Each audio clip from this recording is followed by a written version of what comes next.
Jose Quintana helped the Sox cap off an 8-game road trip with a 2-game sweep versus baseball's best. Now from the Gateway City to the City Beautiful, as our Sox look to ride their newly found momentum as they welcome in Chris Davis and the Baltimore Orioles.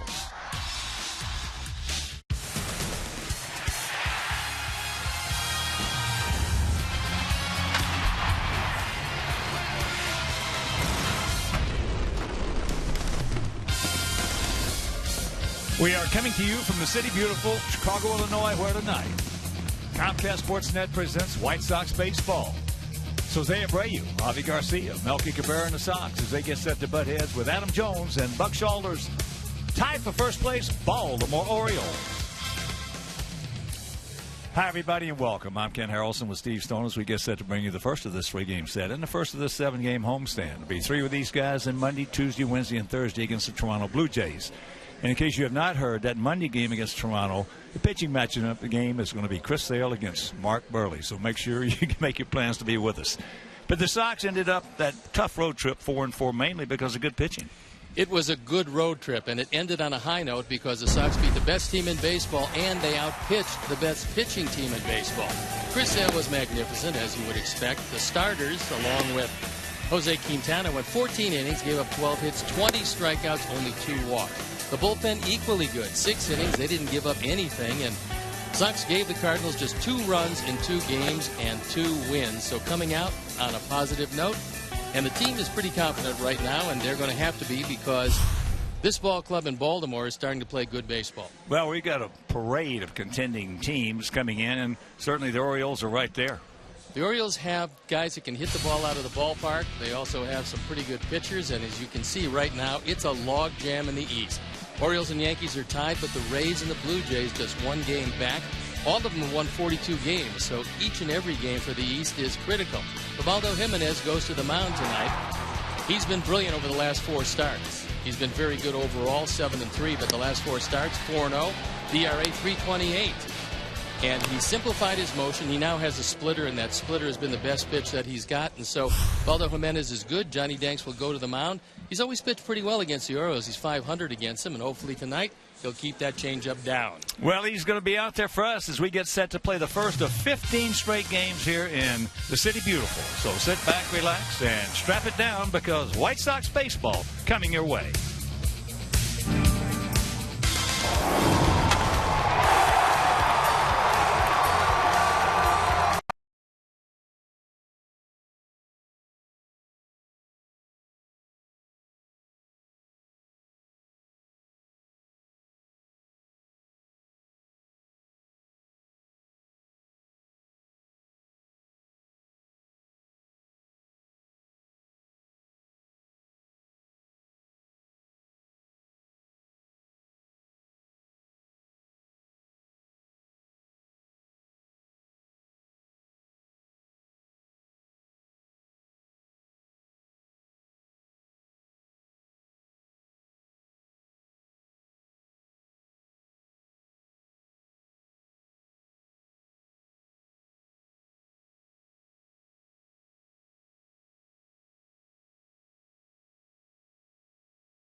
Sportsnet is brought to you in part by your Chicago area and Northwest Indiana Lexus dealer, who invites you to test drive a Lexus today.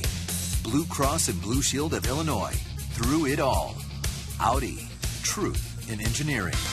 Xfinity. Your home for the most live sports. And by Toyota. See where Toyota takes you. Test drive one at your Toyota dealer. Toyota. Let's go places.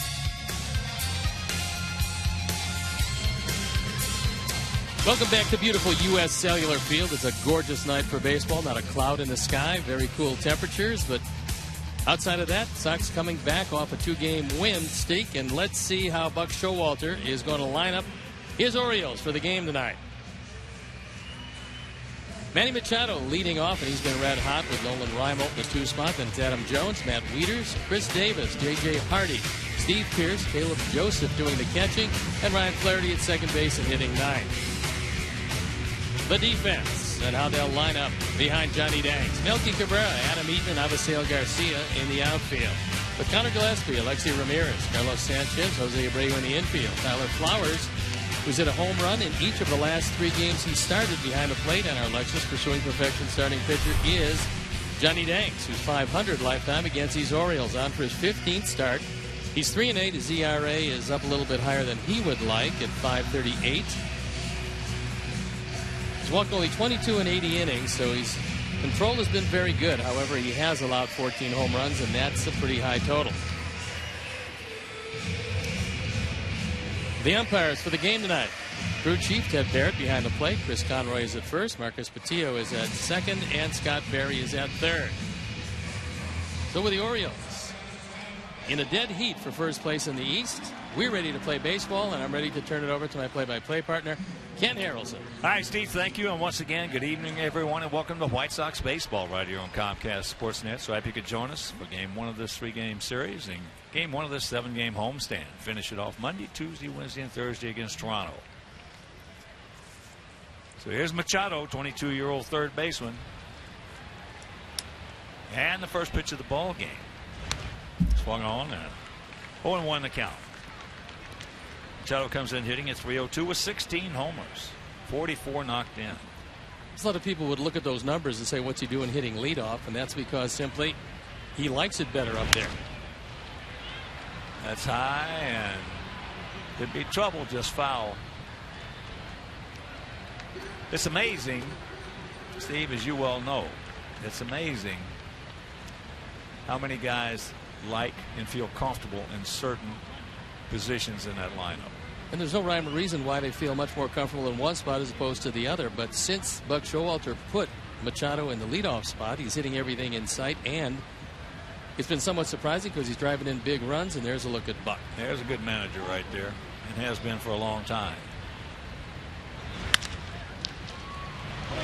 Alexei.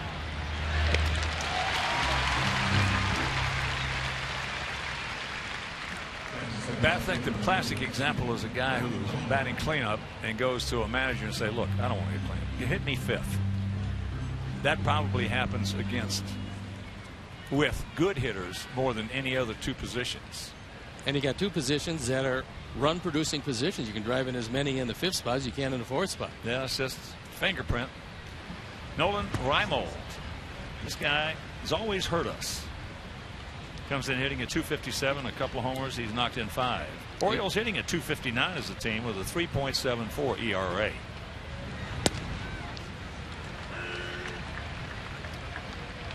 Reimold has hit Johnny well. He's faced him 16 times, has 7 hits, 6 of them stayed in the park.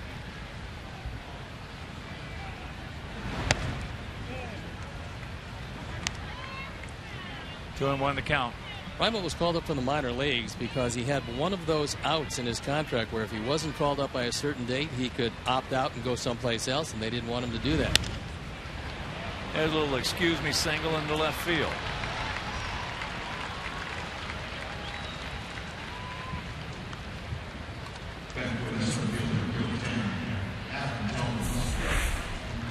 This, unfortunately, is a pretty good pitch by Johnny Danks, and Reimold didn't mean to swing at him. When you're hitting .438 against a pitcher, it seems like this happens more times than not. Here's the heart and soul of this ball club. And the face of the franchise, Adam Jones, hitting at .292, 10 homers and 37 driven in, and one of the premier players in the game, and just fun to watch out in center field. What's scary about him is he is in a prolonged slump. You know he's going to bust out of it. Just hoping it's not in this series.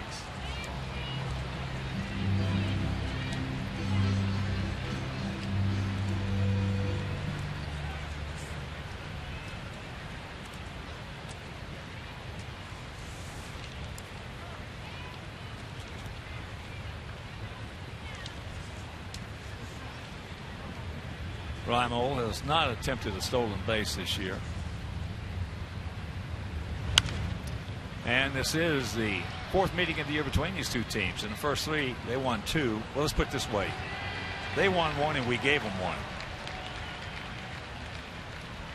1 in Baltimore.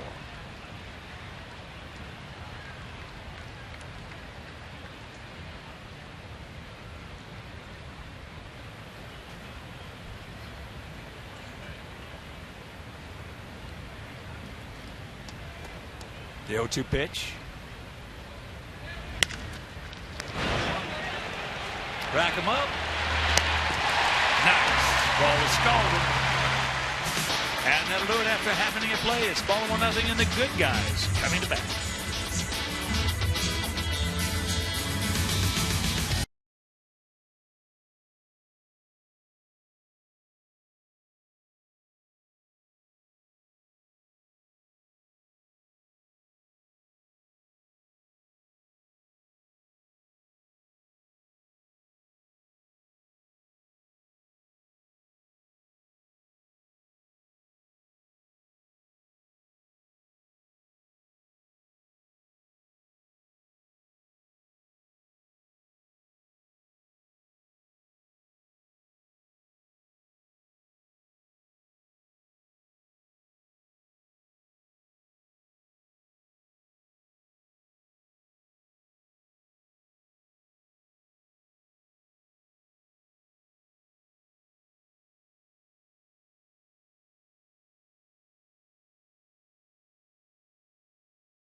Robbins is going to line up our Sox against a pretty tough right-hander.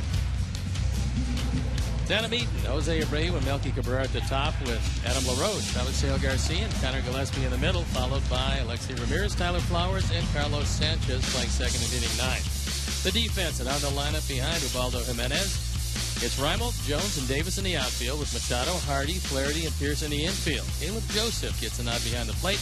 And Alexis pursuing perfection starting pitcher is Ubaldo Jimenez. He's 4-0 in his last 4 starts, undefeated in his last 8 starts, and 7-3 overall with an ERA just above 3. He's had very good control this year, and that's been the key for him. He simplified his motion under Dave Wallace, the pitching coach, and he's a good one. And before we show you our picks to click, you at home select yours. And the one thing our hitters have to do against Ubaldo, and this is paramount, and it's easier said than done. You've got to try to find a way to get past his motion. You've got to figure out, okay, I'm going to pick out his release point and just focus on that release point over his right shoulder. And it's hard to do, but you got to do it.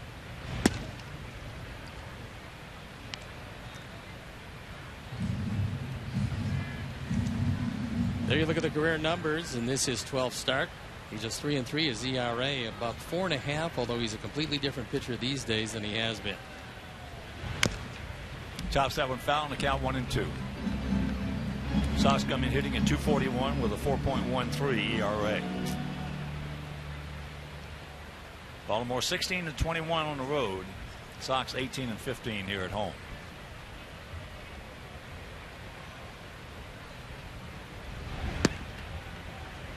2 balls, 2 strikes. Biggest problem for the Orioles, they were scoring runs at home. They couldn't score them on the road. However, recently, it's up around 5 runs a game on the road, and that's why things are picking up for them away from home. And a full count.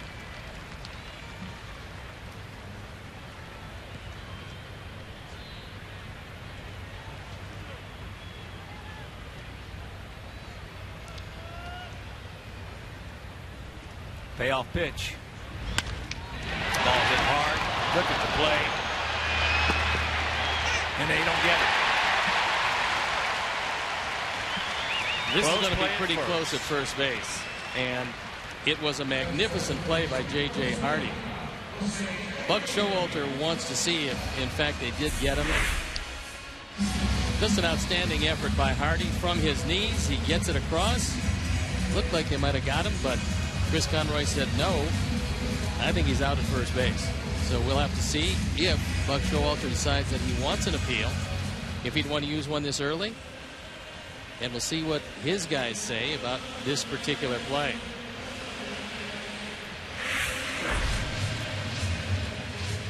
So now they're going to take a look at it, and I mean, this is always a big play.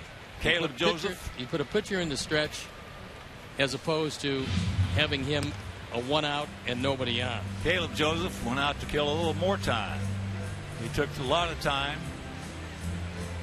after the play, walking towards the pitcher's mound. See the ball in the glove? It's really, really close.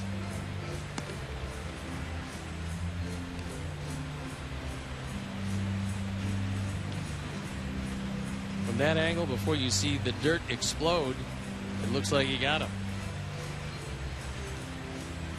It's got to be conclusive. It's got to be conclusive.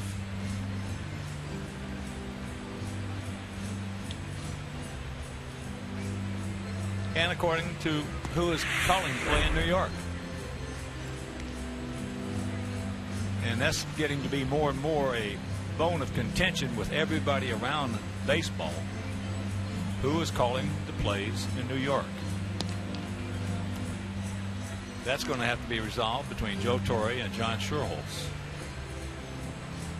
This again a very big call on the first play of the game, because putting Jimenez in the stretch where he's a lot easier to hit than he is from the windup is always big. Well, it's not so much losing your review, because you can ask for the umpire's review, and chances are if you get a decent relationship with him, he's going to give it to you. So that's not an issue in this particular scenario. And as it looked to the naked eye, he was out. Call reversed. It turns out to be a big call. And just a great play, a highlight reel play by J.J. Hardy. So here's Abreu hitting at .291, 13 homers and 43 driven in. They got a shift on for him. That's interesting. As he takes first pitch strike. I would say if you're going to shift on him, you got to shift to the right side, not the left. Outfield slightly to the right. There's been a few teams that have done this, and they've done it seemingly to take the power away from Jose early in the count. But he's really good at hitting the ball to the right side. Right to the shortstop. So with 2 out, let's check out our pitch to click tonight. DiManggio, our director and the crew. Well, they went with Javi. See, he's going with Sanchez and David Novak, who was my pick to click in St. Louis. On Wednesday, David Novak and I and all the great folks at Poogie Hyundai are going to go with Melky Cabrera.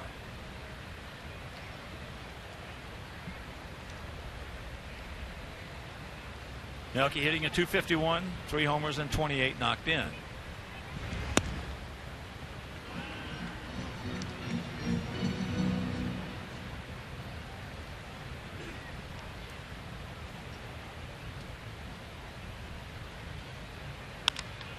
And that ball down into the right field corner.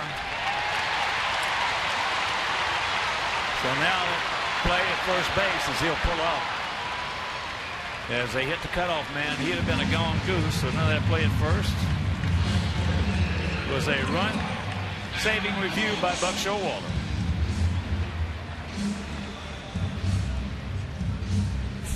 Melky's been starting to hit the ball well.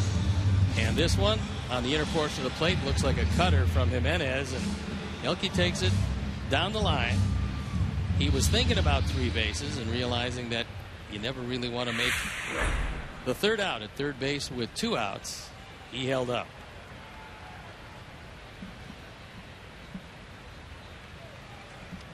So here's Adam. Pick him up, Adam. Adam at 233, 9 homers and 31 knocked in.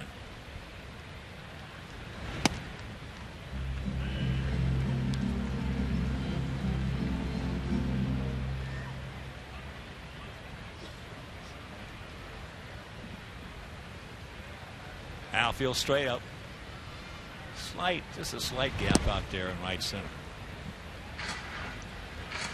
Joseph's going to have to be real good at blocking low pitches, because now that Jimenez's best pitch, and the one he uses a lot, is that splitter. The best splitters always wind up in the dirt. They look like a fastball. They just drop out of sight. And Ubaldo's got a good one. There's the strike.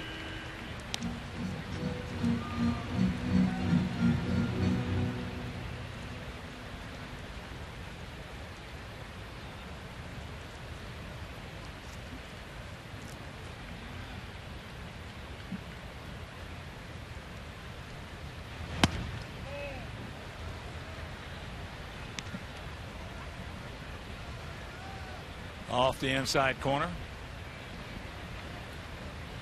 2 out, 2 balls, 2 strikes. Melky at second.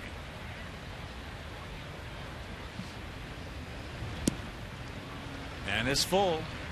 Javi Garcia on deck. And Javi's always had good luck against Jimenez, so you're pretty much hoping that this inning rolls around to him.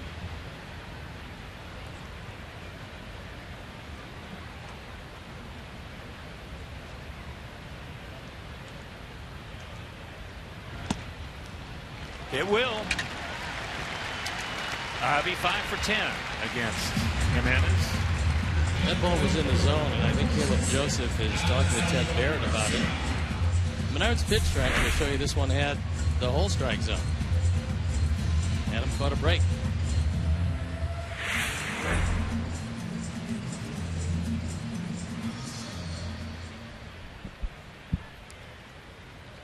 Ubaldo 6'5", 210.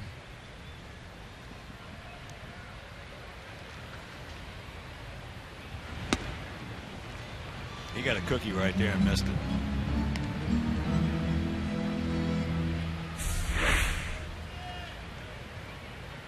That one's a cutter, and it's right down the middle of the plate.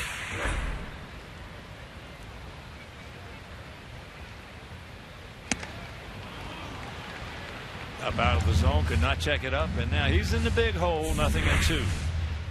He goes from 86 to 94. And Javi way tardy on that one.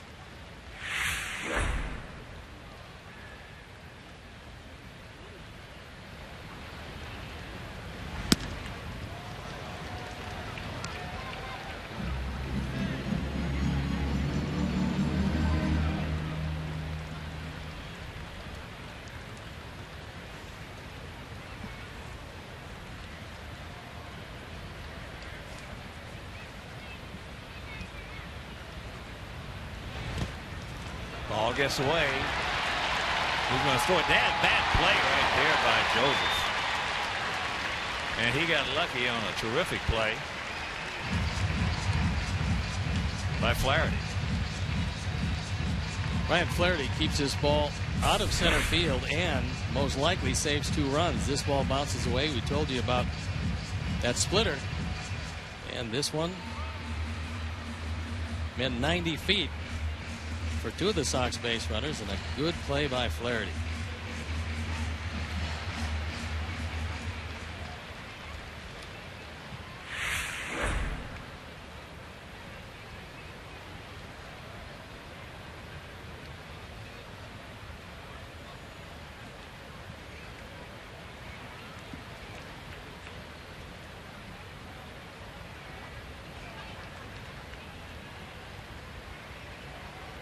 The 2-2 pitch.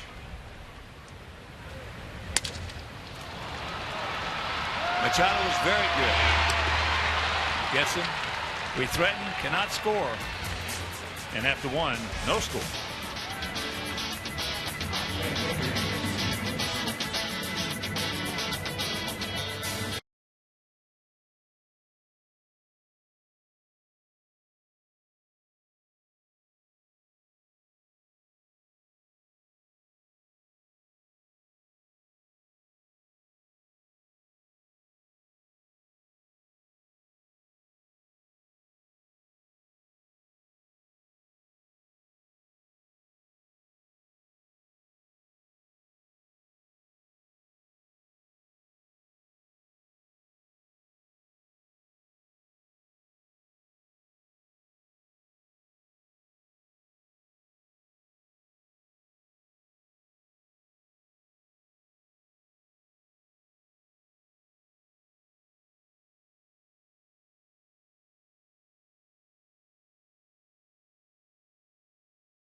First pitches. The first one by the Shark, and the reason why that's important is it's Shark Week on the Discovery Channel, a shark throwing to another shark. And the second one, to the first-round draft pick, just signed by the White Sox today, Carson Fulmer. He's going to be up here in the top of the third inning. We're going to talk to him. We're going to find out exactly the way he feels about being with the White Sox and what his plans will be, where he's going to go, and there is the Shark. Appropriate in Shark Week.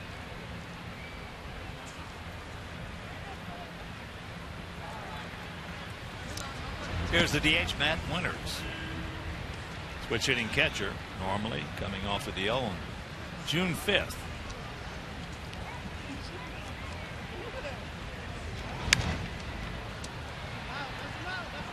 Pass in to short center field.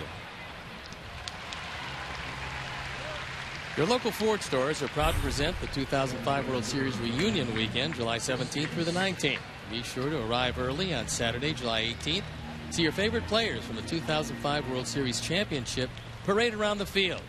Presented by your local Ford stores. Together, we'll go further. Purchase tickets today by visiting whitesox.com/promos.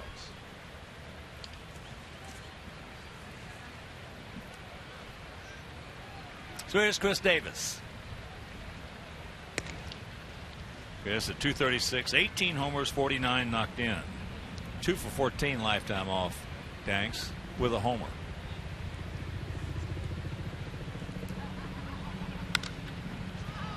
High towering pop up. Lexley in fairground, 2 down. And if you missed the opening, we mentioned Monday, Tuesday, Wednesday, and Thursday. Toronto Blue Jays coming to town. And Monday, what a pitching matchup. Chris Sale against Mark Burley. So make your plans to get your tickets. Come out and watch that. Besides the matchup itself, that could be history in Major League Baseball. Chris can become the only man, the only pitcher in the history of this great game to fan double digits in 9 straight starts.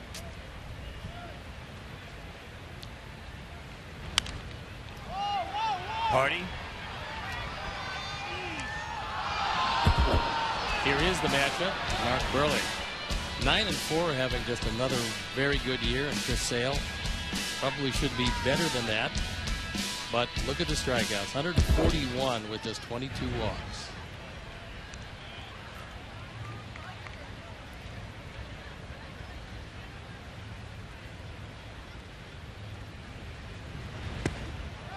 He gone. There's the old equalizer. It was a good straight change, and after an inning and a half, no score.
Of the month, the second time he's won that award in the course of his career. 6 starts, 2-2 record, but a 1.83 ERA, 75 strikeouts, and 44 1/3 innings, the most strikeouts in a month since Nolan Ryan had 87 in June 1977. And he's looking for history the next time he goes out, trying to get his 9th game with 10 or more strikeouts. Sale has been magnificent, and he's being recognized for it.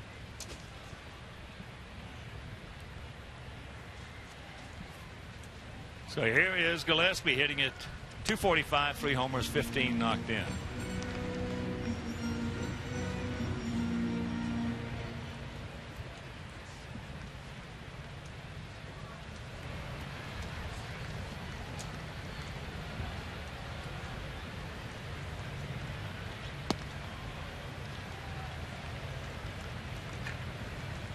Connor.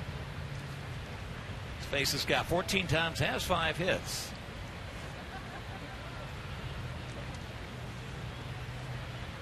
They got the shift on for him. Tries to go the other way.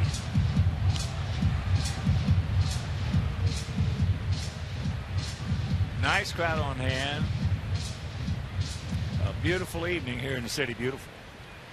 71 degrees at game time. You could hardly ask for anything better this time of year.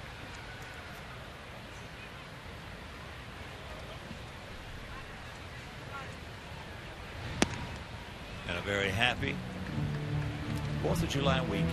Make it a loving, a reflective one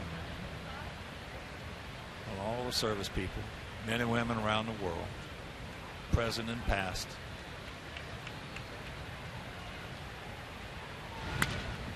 And that's out of play.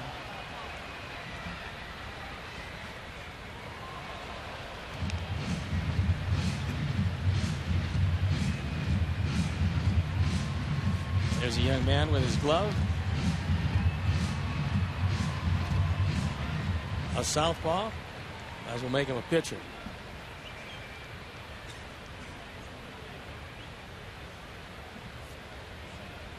Three-two pitch. And there's ball 4. For the leadoff walk.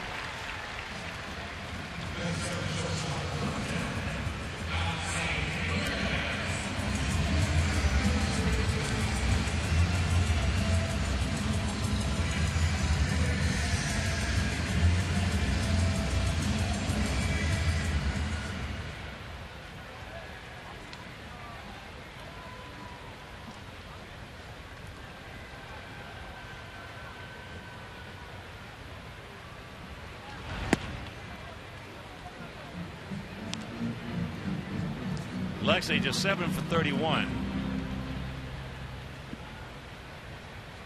against Ubaldo. Jimenez has been a pretty good pitcher, going 19-8 with Colorado in 2010.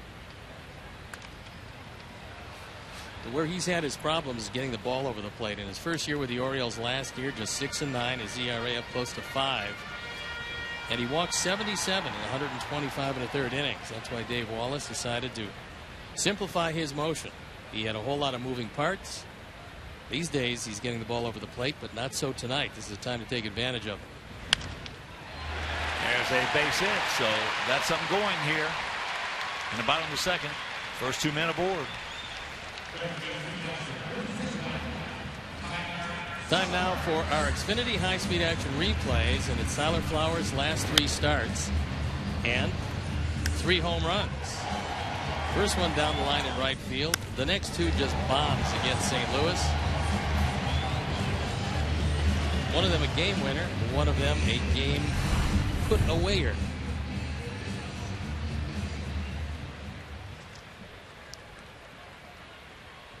Tyler with those 7 homers, 19 knocked in, 4 for 14 lifetime against Jimenez, but those 14 at bats, he's knocked in 5 runs.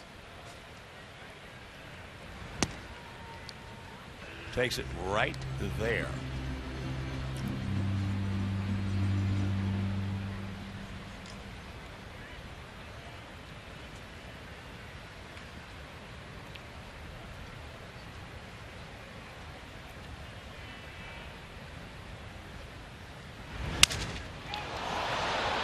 Bat goes further than the ball.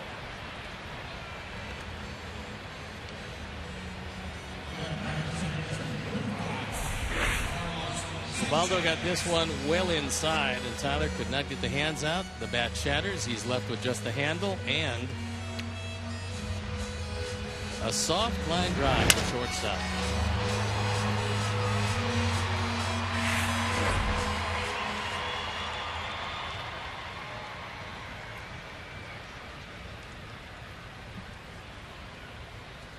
Well, here is Carlos at 176.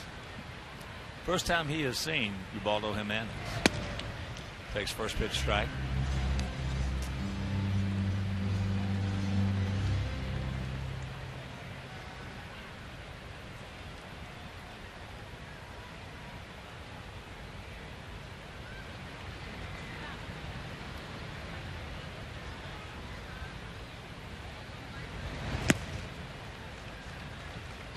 One and one to count.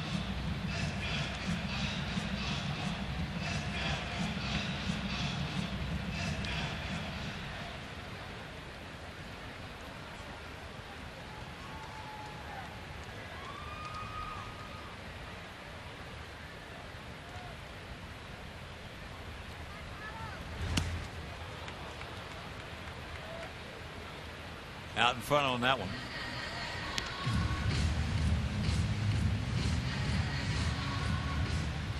Outfield very short. Gap in right center.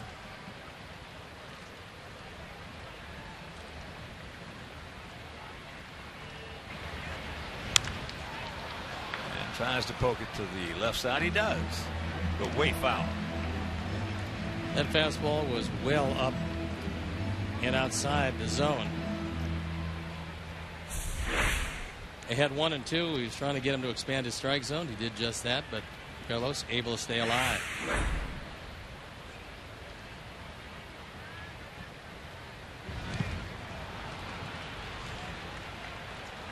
Two down. Celebrate the holidays in the middle of summer with Christmas in July on Tuesday, July 21st. The ticket package includes a game ticket and an ugly Christmas White Sox t-shirt. Also, Christmas-themed events will take place throughout the game and throughout the ballpark. To purchase, visit whitesox.com/Xmas.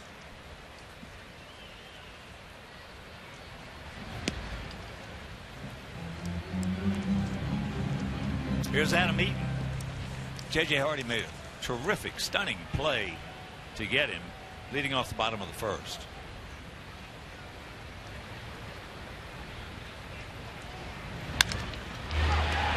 That's a nice pick by Steve Pearce, and we threaten, we can't score. We'll go to the third. Nada.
Pick of the Chicago White Sox, who signed a contract today. He is a member of the White Sox organization as of this afternoon. Carson Fulmer, first of all, congratulations on the College World Series. I think it was wonderful. Congratulations on signing a contract. And what did the Sox tell you about your immediate future, where you're going to go and when you're going to go there? Yes, sir. So, I mean, the past couple of weeks have been kind of crazy, but I'll go back to Lakeland and get a few days off there, and then report probably on the 10th to Arizona so I can get acclimated to it and get back on track. What is it about Lakeland that turns out some pretty good pitchers? Because you might know that the Sox have one from Lakeland who's done pretty well. His name is Chris Sale. Yes, sir. Yeah. I mean, growing up, obviously, he was kind of a role model. Being from Lakeland, you kind of look up to those guys that have had so much success, you know, getting through to the major leagues and doing that. So today was actually my first day to meet him. I've never met him, being from the hometown, but it's just special. It's special to be a part of an organization like this and have someone from your hometown that's had so much success. You were part of a wonderful organization as far as Vanderbilt is concerned. I mean, those guys keep spitting out quality players after quality players. You being one of those, what was it like in that program for you? Well, I mean, obviously there's a lot of hard work that goes into it. Going into it, there's a lot of high expectations. Coach Corbin does a great job developing a culture like that. And it's just, I feel like that's what made me the player I am today. It gave me the chance to develop a routine, develop as a person and a player. And, you know, by far it was the best decision I've ever made in my life. And I definitely can't thank Coach Corbin enough. You were drafted in the first round with the 8th pick in the draft, which is awfully high and tribute to everything you did. You could see all those numbers up there as the SEC Player of the Year. Us going 14-2 this year was a wonderful thing. But did you think at any time that it was going to be the White Sox that were going to be in your future? Yeah, I mean, I met with Scott Lauman during the fall, so I kind of had a good feel about the organization. I really liked, you know, what he told me. But going into the draft, obviously, you don't know what to expect. And you know, on draft day, I had a kind of an area where I knew I may go, but I didn't know exactly. And then a couple of minutes before, and you know, Mr. Hahn called me, gave me the shout, and that I was going to get drafted by the White Sox. It was definitely a special moment when I'll remember for the rest of my life. Well, I think what usually happens, you might have some expectations, but you never really know. But every farm director says the same thing. We were ecstatic that he was there when it was our turn to pick.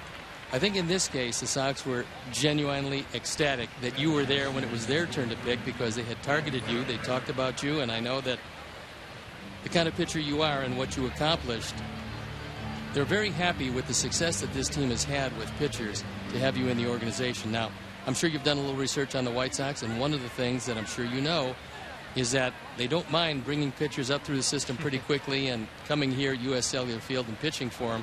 When you think about that, do you think that far ahead? I mean, obviously, it's you know, it's the goal. I mean, you always have to have a goal as a pitcher in my mind. But I mean, just staying in the moment and kind of just being patient. I mean, obviously, the organization has a plan. You know, all I can do is go out there and train for what I want to do, and obviously that's helped the White Sox win here in this park. But like I said, I mean, that's out of my control. They have a plan, and I'm just excited to get into the organization and start competing. Well, we're certainly excited to have you. Now, you donated $10,000 to White Sox charities designated to support 5 players in the Sox ACE program. When you threw out the first pitch, they were behind you, and it's 5 guys that certainly are thrilled to be able to be involved with this program, but we've had a lot of Sox players actually go through this program. There's a lot of Major League players that have been through that program, so very nice of you to do that, and I'm sure that this is going to pay some dividends, and there is your first pitch. Yeah. That wasn't a moment for me. I mean, obviously, that was a moment for those kids. It's, you know, I want to give back. I mean, that's how I live my life, and that's how I'll continue to do it. I'm a big believer in that. It was a special moment not only for me, but to be out there with those kids and for those guys to get out there and have that opportunity. So, you know, that's I definitely wanted to do that. Obviously, with the White Sox, you know, contributing to an organization like that, I wanted to be a part of something of that nature, and I'm glad it all worked out at this time. Well, the great thing about what you're going into is that a lot of people have made that journey before you. And maybe none with the accolades that you've had, but certainly a lot have done it. Your expectations of what's coming up. I mean, do you have a game plan yourself, or is it just you can't think more than the next pitch? Yes, sir. I lived my whole career in a way that, I just wanted to learn as much as possible and get the most out of everything. The coaching staff obviously is great here, and, just take it day by day. It's going to be fun, and I'm looking forward to it. Carson, congratulations. Good luck to you, and I hope to see you in the not-too-distant future. Thank you, guys.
Game fireworks show presented by Athletico Physical Therapy. Athletico Physical Therapy, better for everybody. Purchase tickets today by visiting whitesox.com or calling 866-SOX-GAME. Abreu, Cabrera, and LaRoche.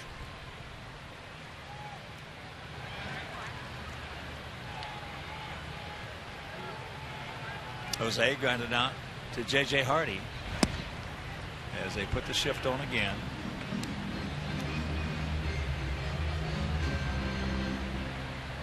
The shift is only good or bad in the mind of the hitter. And a lot of times that shift is put on because of 3 letters. Ego. And a 5-letter word, another one, is macho. That ball hit hard, high, deep. Stretch! Stretch! He's back. He looks up. You can put it on the board. Yes! No ego with Macho in that home run.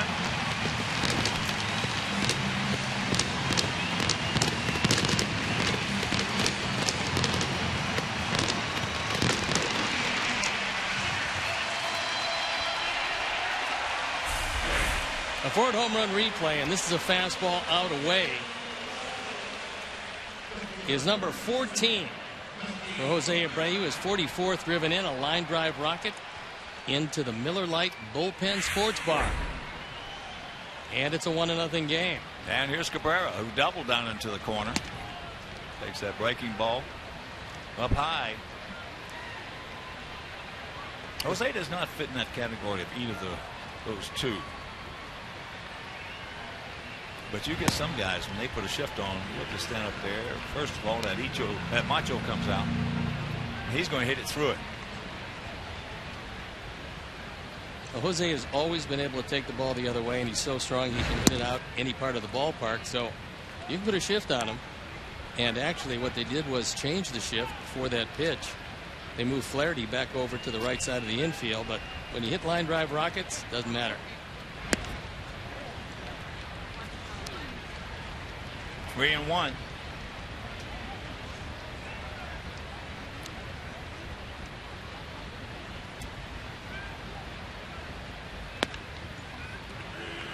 And it's 3-2.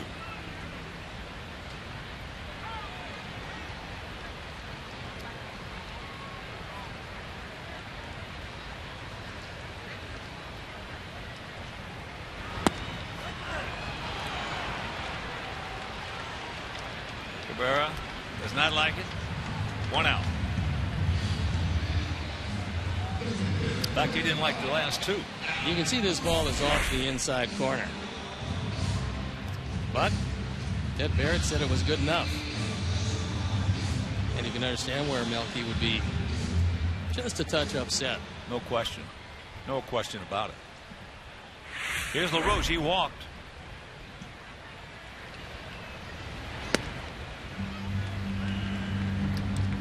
That one has a play. Get the shift on for Adam. Of course, with that home run by Abreu, the Alex Nellius family, who have contributed so much to White Sox charities in loving memory of Ursula for every White Sox home run for a long time.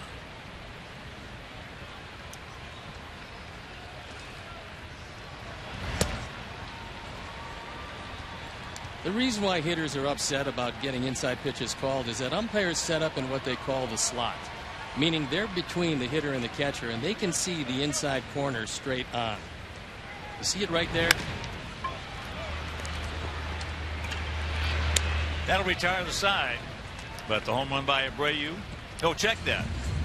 Check that. They have the shift on, started moving, so there's 2 outs. And back to the umpire in the slot, he looks at that pitch on the inside corner straight on, but he's looking over the top of the catcher for the outside corner. So umpires will usually give an inch or 2 on the outside corner. Inside corner, they can see it a whole lot better and normally don't give you the pitch off the plate. That's why Melky was upset. Not too many umpires call the inside strike anymore. Not too many. Maybe 10 to 15%. Some of the younger ones now are starting to fall into that category of calling it. Some of the young umpires, but the veteran umpires, no. 0-2 to Avi, who grounded out to Machado.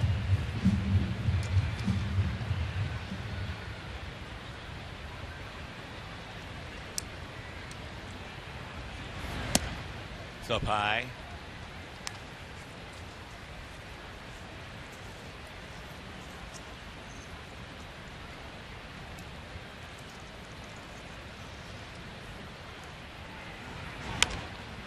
Fouls that one away. Well, the great Ted Williams,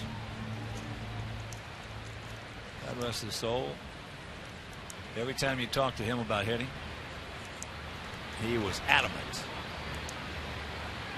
Don't let an umpire call an inside strike on you. Give him some trouble. Give him a beef. Don't get thrown out, but give him a beef.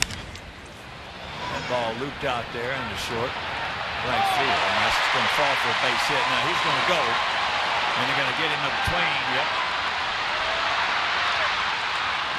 And they get him a second. So that'll retire the side. Home run by Abreu. It was 1-0 good guy.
Money, sponsored by Coors Light, is Chicago's most popular game show where fans test their sports trivia knowledge and try to win big. Beer Money, Sunday at 7 right here on Comcast Sports.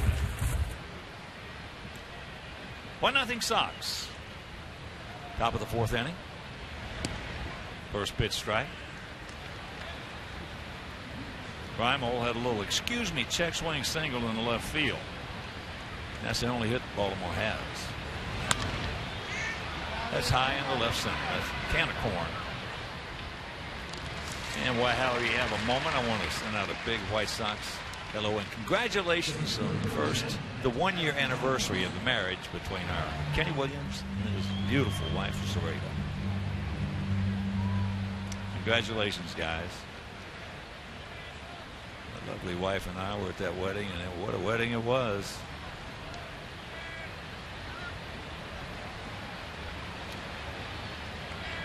Here's Adam Jones hit into a 5-4-3 double play to end the first inning.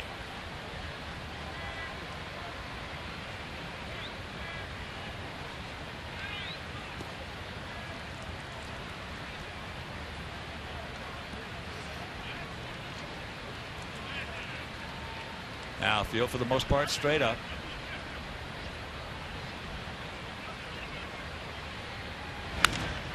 Watch out.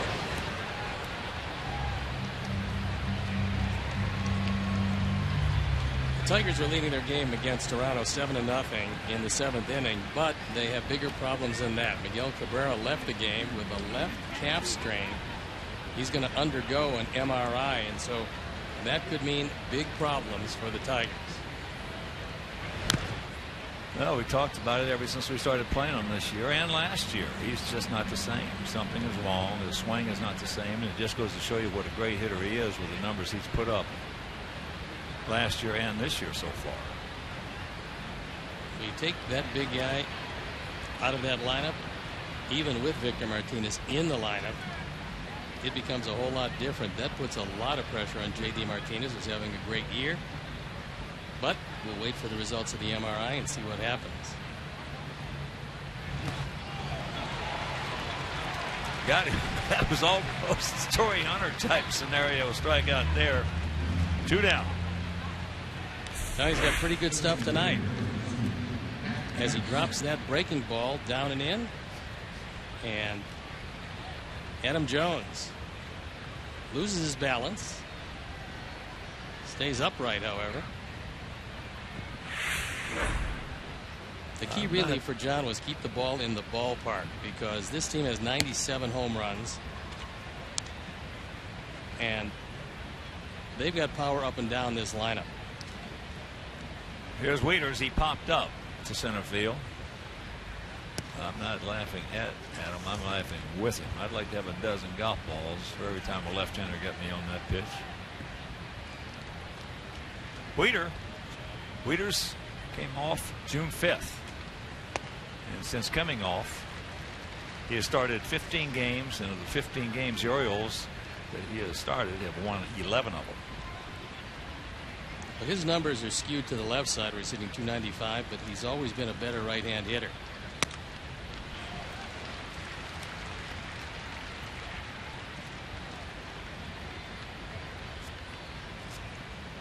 He was their #1 draft pick out of Georgia Tech way back when. He go. 1, 2, 3 innings for Johnny. 4 strikeouts now, and we lead it 1-0.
strong fan, and you might just see yourself in an upcoming broadcast. It's brought to you by T-Mobile.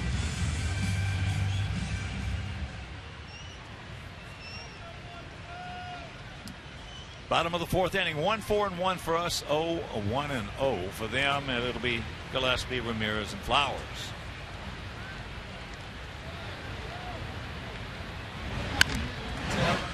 Yanks that one foul.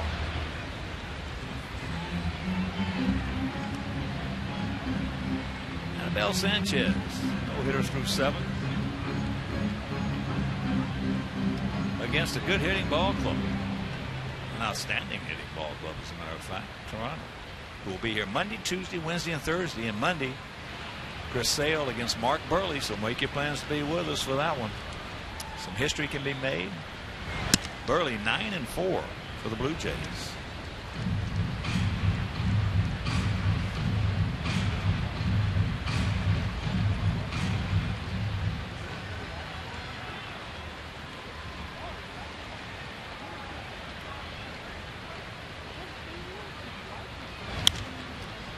One and two. Cleveland leading Pittsburgh 3-2. That's in the bottom of the 7th at PNC. Minnesota at Kansas City, top of the 4th, tied at 1.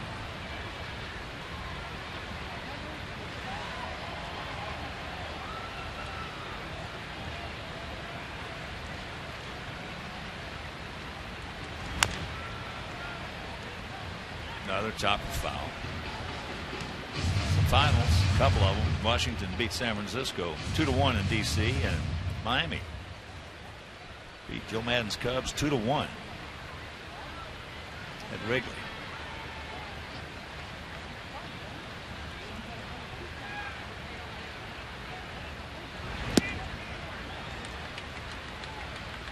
One out.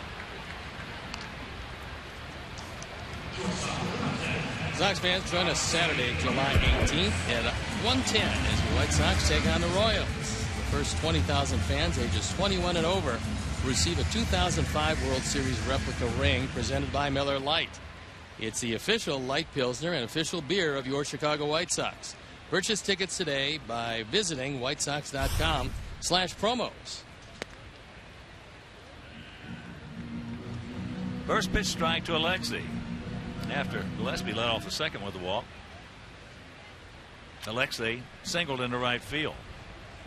So we had 2 on, nobody out, and couldn't do anything with it. That's the wrong man out there to be hitting the ball to. 2 down. Adam Jones, a Gold Glove center fielder. He's one of the best out there I've ever seen. Now he can go get him, and I love the way he just glides to the ball. Seems to run to the spot. Very rarely, if ever, you see him misjudge one. But he looks so smooth and gets there so quickly. Not surprising, what a Gold Glove. He's only made 1 error this year, and this is his 69th game. Well, when you got the range he's got, and you make the plays he makes, you're going to make some errors. Because you're going to be having to make tough plays to keep, as there is a chopper 2 hopper. That didn't take long. 1, 2, 3, and we're into the 5th.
great range like he does, got a terrific arm like he does, they're going to make some errors. It shocks me he only has one, because they make plays and get the balls that other guys can't get to. In fact, if you've got guys that don't have good range, they have medium to low range, you better find somebody else, and they're making errors to fill that position. As here's Chris Davis, he popped up to Alexei, high towering pop up.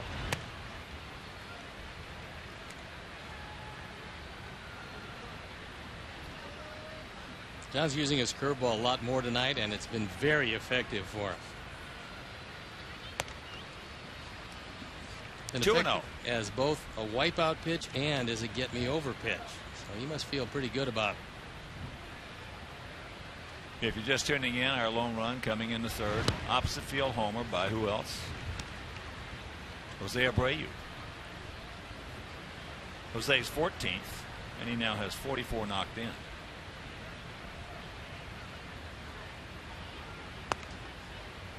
There's the strike, right on the outside corner, right at the knees. That's a beat pitch right there. But lines that one into center field, so the second hit for the Orioles. Johnny tried a cutter, and that one right down the middle.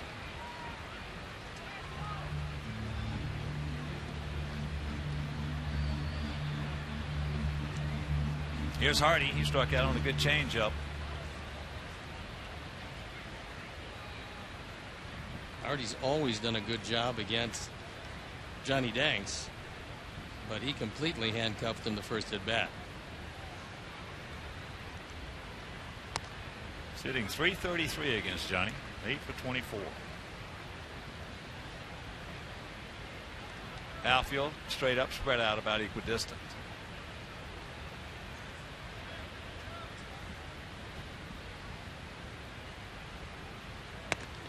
Hardy has been a very good player for a long time.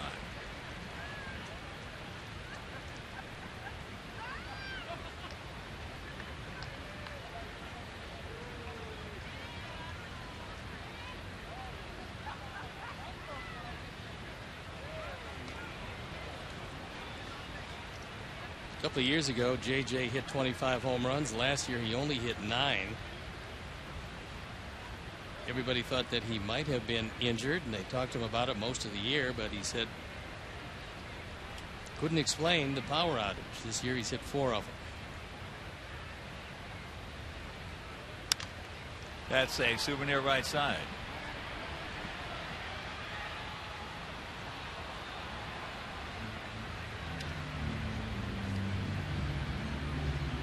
Those are career numbers.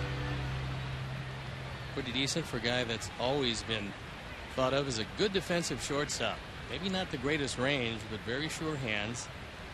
Always has thrown the ball straight over the top, so he's been very accurate on the throws.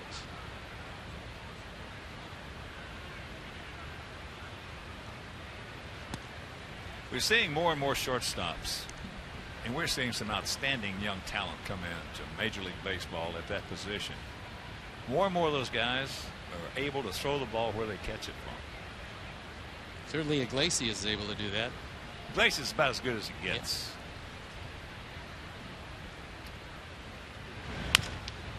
Yeah. That's in the hole. Nice stop. Can't get him. Good effort.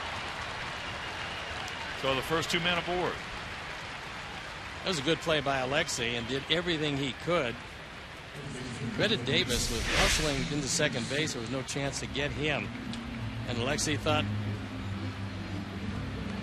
I'll bounce it across and see what I've got.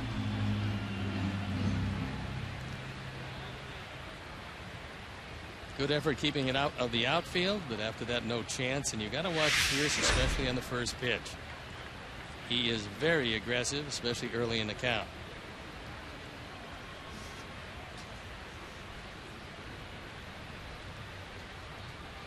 He has, however, grounded into 7 double plays this year.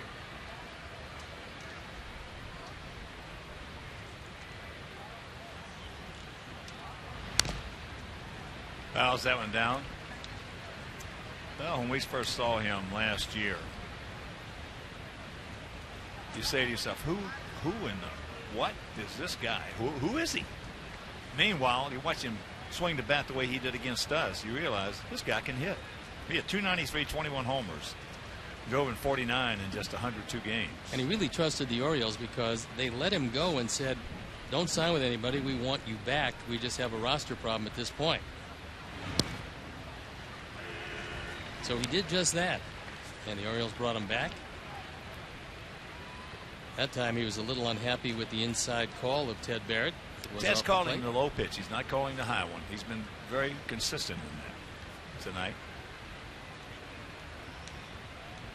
Yeah, but Pierce up on the back, and they get the 5-4 double play. So that was very fortuitous ground ball right there for us. Fortunately, he hit it close to the bag, and Connor right there. He knows he's got a shot if he can just get it to second, and he did get it there in time.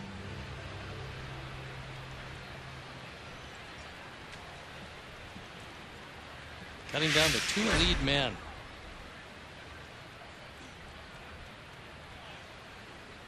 So here's Joseph. He reached on an error by Connor back in the 3rd inning.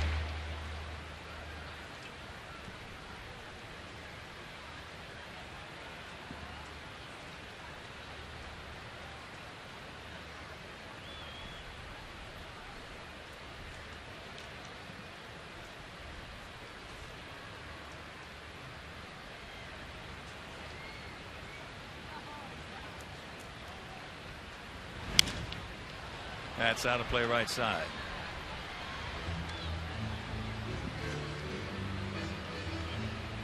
I think a lot of people for the Orioles were very surprised that Delman Young was designated for assignment.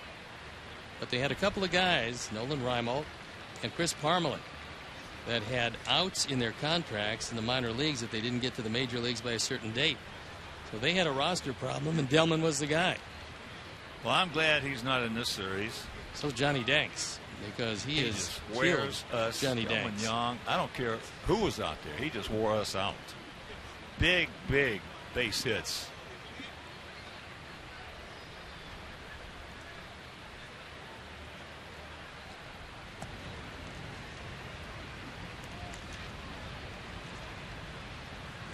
The Orioles actually hoping that nobody picks up Delman. They would just as soon try to keep him in the system and then bring him back when the roster resolves itself.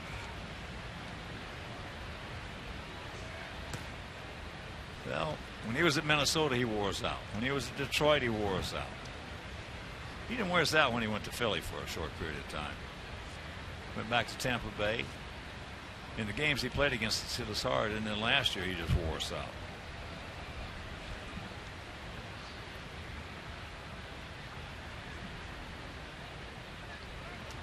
So Pierce just 1 for 2 in stolen bases. No, Delman will be back in a major league uniform with somebody. He's too good a hitter. They've got 10 days to make a deal for him. And you would think he'd have a couple of teams pretty interested. Well, when you can get guys who can hit in the 7th, 8th, and 9th inning like Delman, there's a lot of people can use it.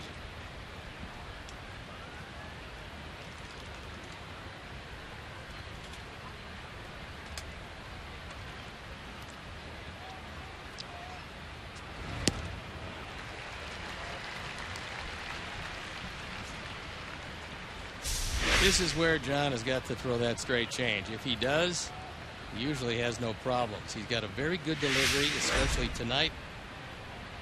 He stayed on top of it. That's one of the reasons why he's shutting him out to this point. So there's the first walk issued by John.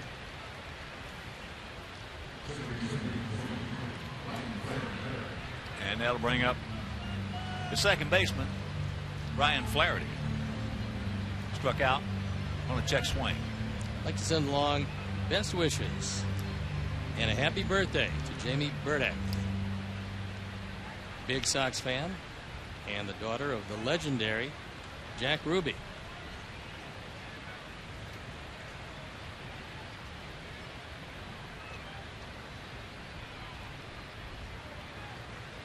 Two on, two out. Speaking of birthdays, a happy belated birthday to maybe as big a Sox fan as there is out there. And that is Jeff Canatero. Turned a big 3-0 on Monday. Happy birthday, Jeff. Slowly hit. Lexley's got it. So he pitches out of somewhat of a jam. First 2 men aboard, the 5-4 double play, the walk, and then the 6-3 out. We're halfway home leading 1-0.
Get here early and make sure you're in your seat when the game starts.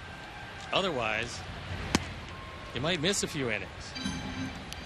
Here's Sanchez. Carlos struck out his first trip. 1-4-1 for us. 0-3-0 for them here in the bottom of the 5th. Earlier, if you're just tuning in, we had Carson Fulmer, our first-round pick out of Vanderbilt, who in his 3 years for the Commodores was 24-3 with a 1.99 ERA.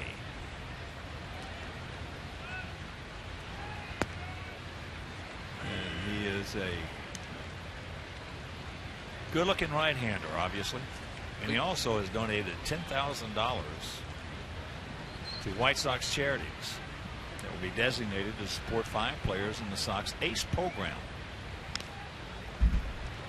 I had a chance to talk to him, and his family is here. And it's so exciting for everyone concerned, certainly for Carson, but I'm sure his folks are absolutely ecstatic. They're in a suite, as you would expect, and they'll be celebrating. Count hangs at 1-2. Yep, he signed a pretty good bonus. To the tune of a $3,470,600 bonus.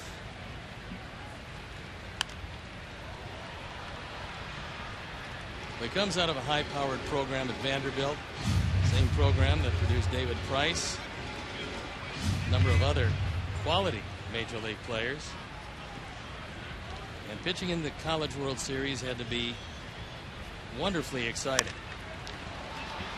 High pop-up. Right field.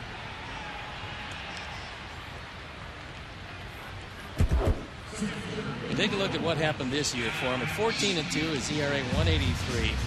Opponent's hitting just 180. Bob told you about what he did for his 3 years there. He's got terrific stuff. Apparently, an outstanding baseball acumen, understanding how to pitch, and in an organization headed up by Don Cooper and known to bring pretty good pitchers to the major leagues very quickly. I don't think Carson Fulmer could be in a better position than he is today. We got some other good ones down there too. Kirk Champion. There's the strike. Adam. 0 for 2. Talking to a scout from another organization, not one of ours. They said the ball just absolutely, with that motion of his, explodes out of his hand. There's the strike. Just on the inside edge of the inside corner. And the count 1-2. There are 3-4 different ways to throw 93-mile-an-hour fastballs.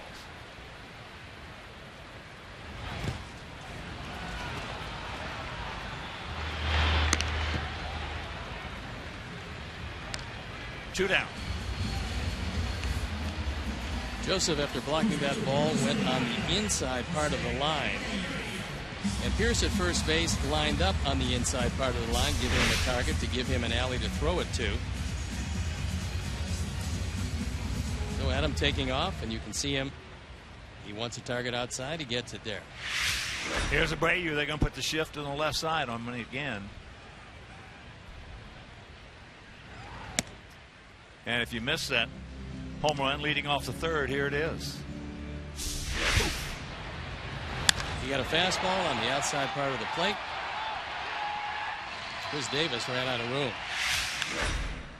Yanks that one foul down past Joe McEwing.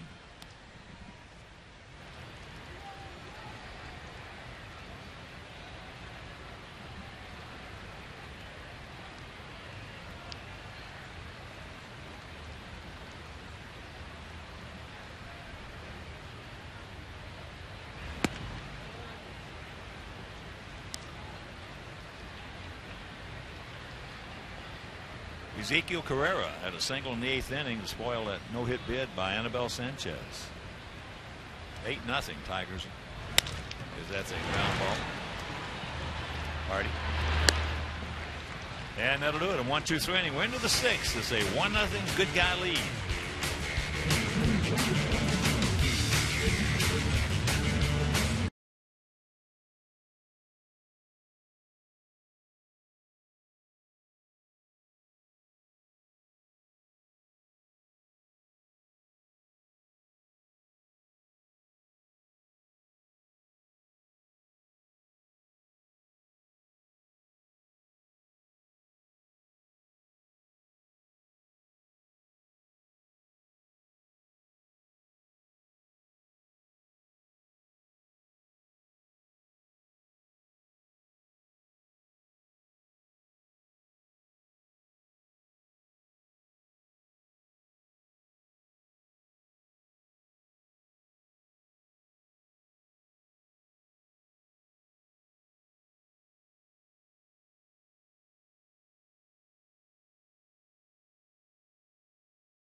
Miss Mars, this actors and comedians getting all sportish. It's that sports thing presented by Miller Lite. New episodes available at csnchicago.com. Top of the order. by the Orioles, Machado, Raimel, and Jones. Machado twice has gone out to Alexei, once on the ground and the other time on the ground into a 6 unassisted force out.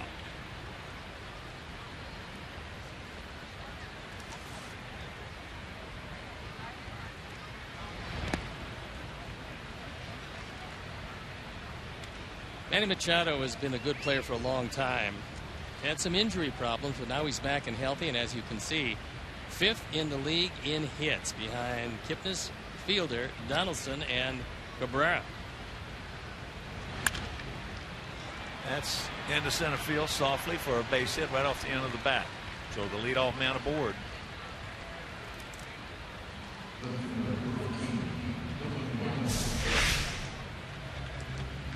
On to pitch tracks, and Johnny fooled him. This is a good changeup. It's low and away.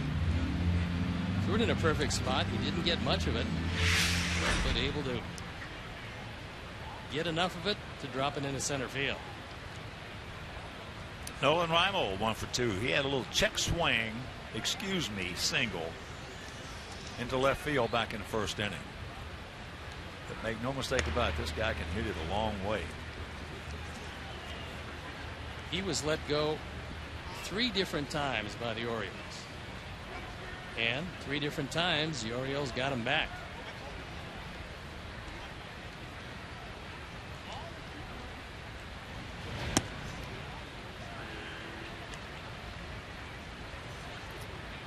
That base hit by Machado now has run his hitting streak to 12. Nolan Arenado, the Colorado Rockies, has the longest active streak at 16. There's the strike. Well, Raimel just having trouble staying off the DL. That's been really the story of his career.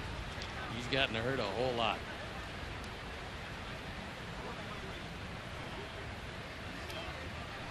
Playing golf the other day in St. Louis, and a good friend of mine asked me, he said, Hawk, why are there so many DLs today? He said, when you played, very seldom guys went on the DL. He said, it's just been the last 10 or 15 years, it's been like an absolute explosion. And I told him, in my opinion, there's 2 reasons. First of all, agents.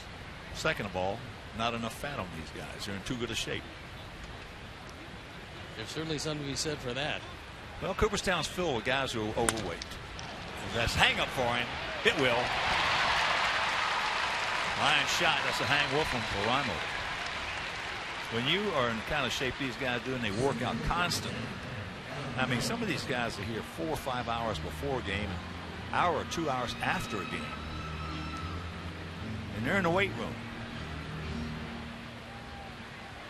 They're on unbelievable schedules, and they're hard. There's no fat. I think that probably has a lot to do with one specific injury, and that's the oblique. You're seeing more obliques than ever before. There wasn't a whole lot of them yesteryear, but there is now. Herm Schneider said up until last, he just missed that one, boy. High, towering into left field by Jones, so 2 down, but Herm Schneider, it's hard to say anybody's the best, but there's none better than Herm Schneider. There's Dr. Payne. He has saved this organization millions of dollars. And if you don't believe it, just check out the DLs for the White Sox over the years as compared to other clubs. But he said he's never seen anything like it. It's just the oblique has just become like a designer type injury because of the fact these agents will say, hey, just tell him you got a bad oblique. I played with an oblique for 6 years. And obviously, if you do that, you're going to play in some pain. And some of these guys who get these obliques, it's amazing. I was one of the few guys in Major Leagues that had a bad oblique. And that was only because I struck out so many times swinging hard.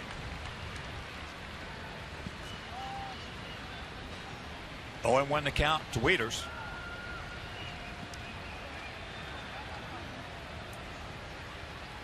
In my time zone, it was a fine if they caught you lifting weights.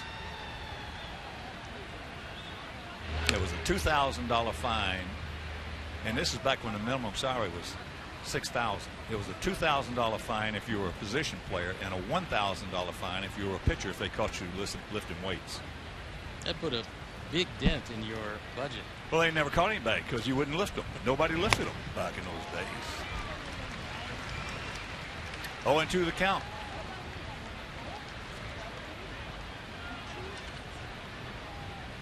Buzzy Bavasi of the Dodgers called me back in '86 and said, "Hawk, I'm calling all GMs and we're taking a survey on why these guys are starting to go on the DL as much." He said, "Do you think it's because of weightlifting and everything?" And I said, "Yeah, because back in those days they didn't. Now we got guys, training conditioners like Alan Thomas, AT keeps." He's got a structured program that our guys can go ahead and work out and lift weights and everything else. But they do it under his supervision, and consequently, knock on wood, we have very few DLs because of Alan Thomas. Good pitch. Started to go to first, then decided to go to second. That'll retire the side. We're into the bottom of the sixth. It's still 1-0 Sox.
Receive a game card courtesy of Jewel Osco with a coupon for $10 off a purchase of $100 or more.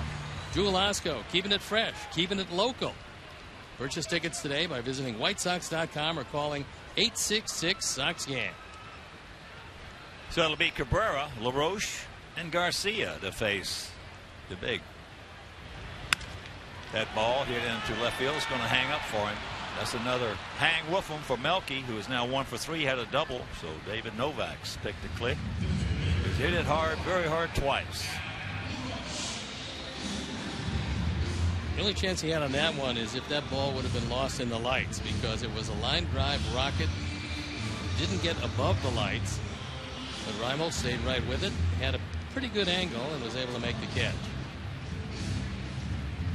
It'd be very nice to see an insurance run or two. Johnny Danks is throwing as well as he's thrown it all year, and this Oriole team offensively has been pretty hot.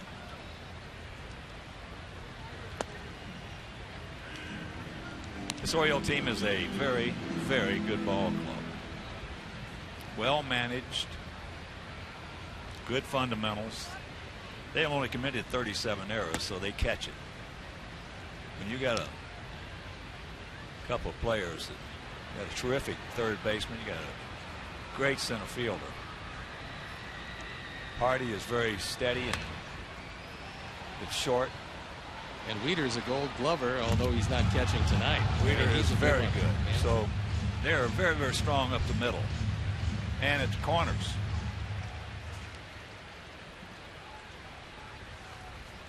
1-2 the count to Adam.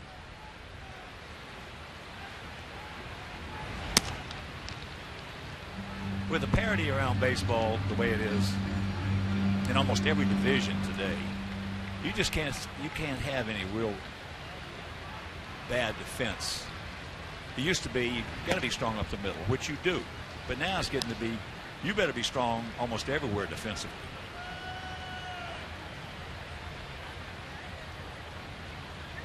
One of the big factors, and it holds true today especially, is turn a double play when you get an opportunity.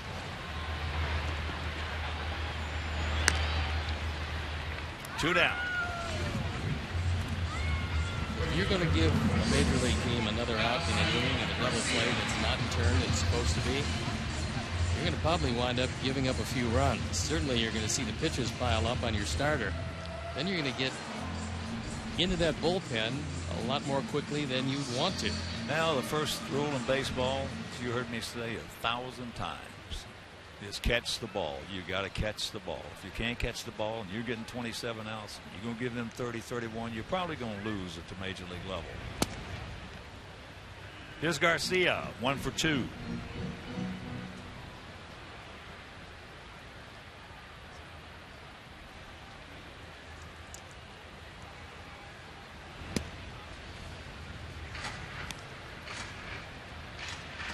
Ivy now 6 for 12 lifetime off the 6'5" right-hander.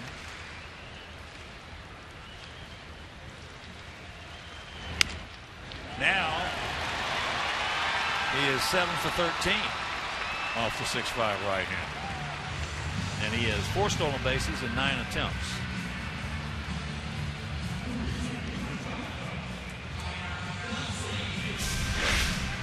This will keep the inning alive as Ubaldo tries to get that inside fastball by him. Didn't get it far enough inside.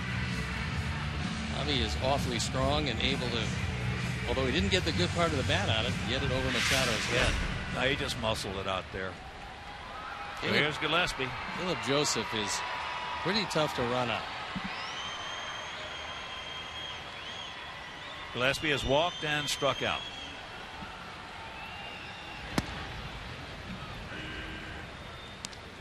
One of the higher strikes called tonight by Ted Barrett, who's been consistent.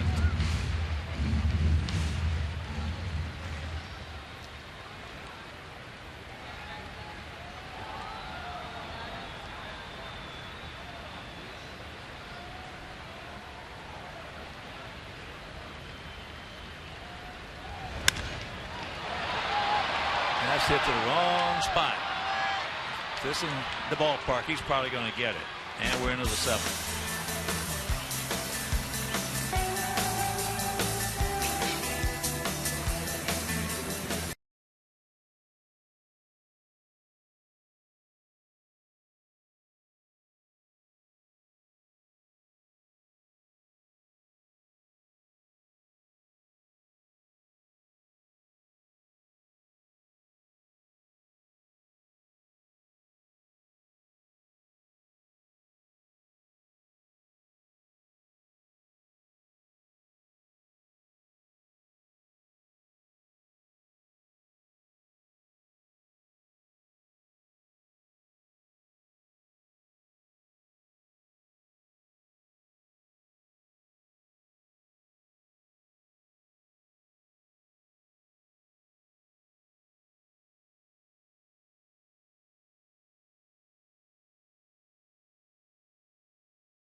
Our Chris Sale against our and now their Mark Burley. Burley 9-4. Our guy Chris Sale. No need to how to describe him, but these two guys, in one respect, are so much alike. They are both great teammates. They are both great competitors. Now the stuff, there's a little difference in. I would say so, yes. But the one guy whose stuff is not quite as good has gotten about every ounce of what he's got out of himself. And many pitchers can't say that. Well, Mark Burley, Chris Sale, Mark is my all-time favorite White Sox player. And Chris Sale is exactly like him. Great competitors, great teammates.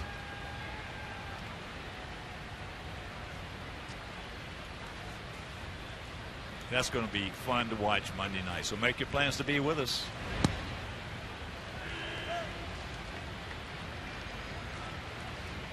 $27,384. Just a beautiful night for baseball. Absolutely perfect. Davis has popped up and then lined into center field for a single.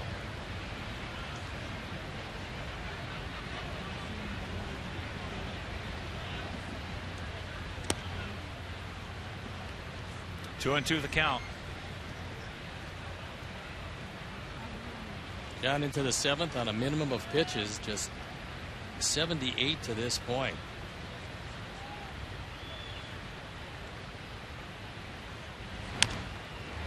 Chops that one foul. Down to Wayne Kirby, the first base coach. Bobby Dickerson, the coach over at third. Dave Wallace, the pitching coach. Scott Coolball, the hitting coach. Dom Cheedy in the bullpen. Einar Diaz, the assistant hitting coach. And bench coach is John Russell. And we got a full count here to Davis.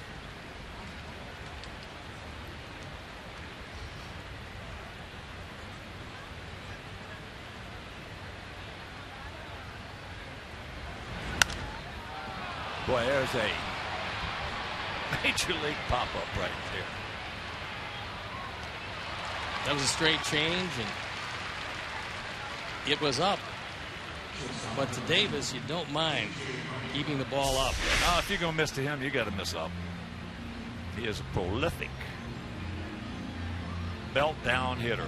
Well, he's got a dead uppercut swing, and the reaction of Johnny Danks, he probably thought he should have gotten a little lower, but it certainly worked out well.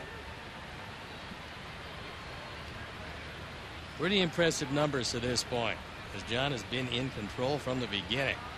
J.J. Hardy had an infield single. He also struck out on a real good changeup back in the second inning. The entire weekend, dollar hot dogs. One of my favorite weekends of the year. Only thing better would be free hot dogs, but that's a little ambitious. But dollar hot dogs all weekend, pretty good. Vienna all beef hot dogs.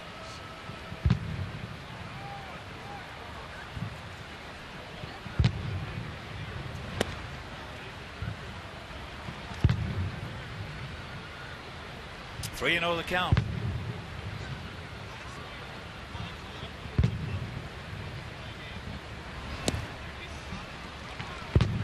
He walks him. That's the second walk.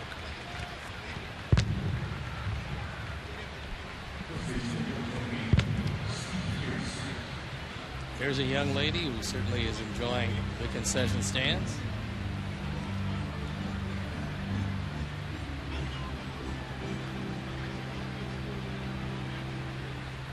So 1 out, 1 on, and here is the first baseman, Steve Pearce, who has popped up to right and then hit into a 5-4 double play. Well, Tyler went out there on instructions from the bench because the bullpen is up and going. Hasn't started yet, but is just starting to get loose. And Tyler wants to spend as much time as he can out there before Ted Barrett decides that he has seen enough. And Ted Barrett started to walk out. Tyler now walking back, but he accomplished what he set out to do, giving that bullpen a chance to get loose in a hurry. I'm sure Tyler reminded him about the first pitch proclivities of Steve Pearce. Back in the fifth inning with 2 men on, nobody out, he hit a ground ball that took Connor Gillespie right to the bag. He stepped on the bag through to second. They got the force on Hardy. That's short into right field. That's trouble.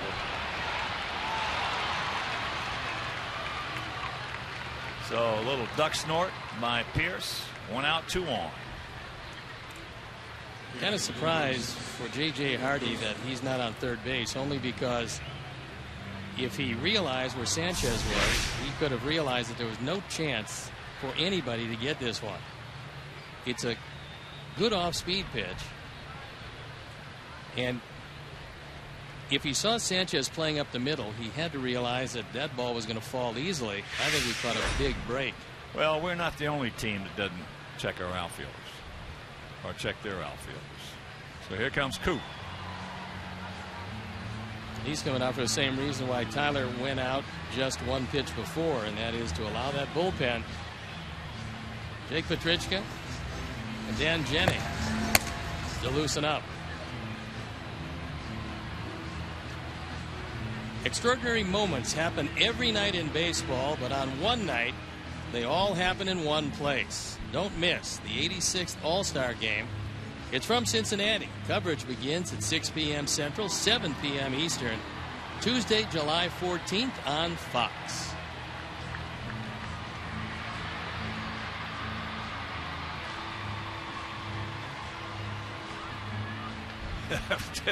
Ask him, you okay?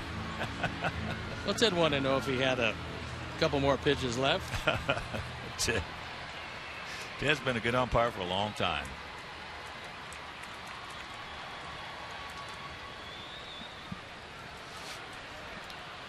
Former boxer.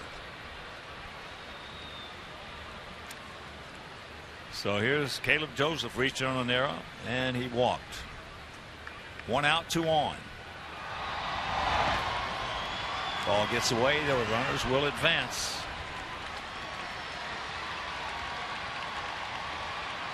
That's going to most likely go as a wild pitch. At least you would assume so.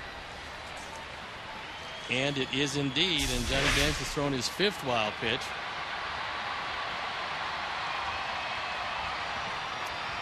That changes things around a little bit. Now Robin has got to worry about staying out of the big inning, so he can't bring everybody in. No, sir. You've got to play range here.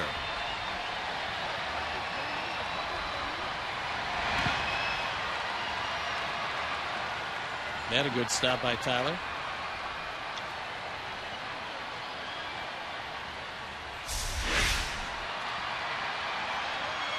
Another ball in the dirt. It's a chest protector, rolls straight ahead. Joseph has grounded into 4 double plays this year. He's going to have to line into one here. He only has 1 sacrifice fly. And there you see what he's done with runners in scoring position. 342, 15 driven in. Johnny's got him well out in front of that straight change. And a 1-2 count. 1-0 Sox here in the top of the 7th, but they are threatening.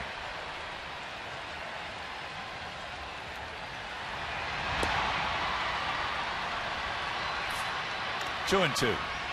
Everything, as you see, has been down, way down.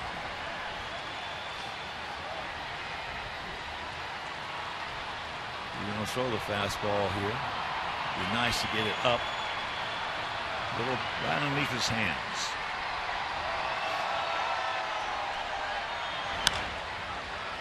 Look at the play, just foul. What a play anyway by Beckham. Mercy.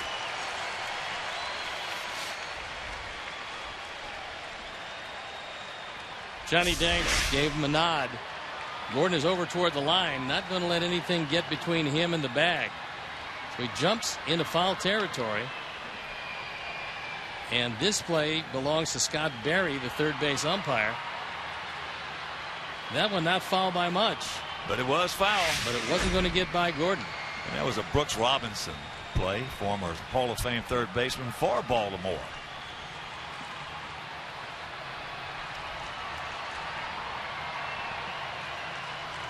Brooks, I forget what year it was when they beat Cincinnati in the World Series. That was a highlight reel of World Series play by our third baseman.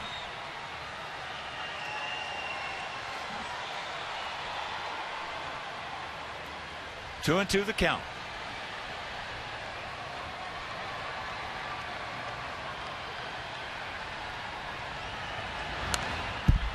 Tried to run that one by him. Johnny reached back and got whatever he had, which was 90 miles an hour, right in on the hands of Joseph. Joseph did a good job of staying alive. You see where Tyler wants it. He wants it up. He wants it in. Well, if he got it where Tyler wanted it, he can grab some bench.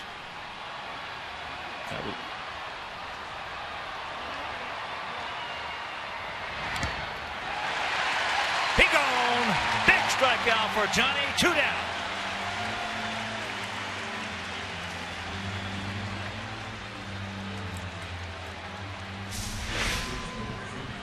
After setting him up with a fastball, he uses a curveball down and in.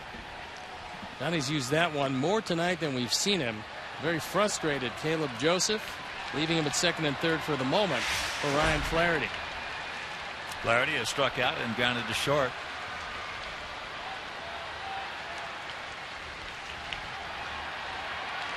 Outfield for the most part straight up. Bobby way over towards right center. There's a curveball strike. The 28-year-old infielder.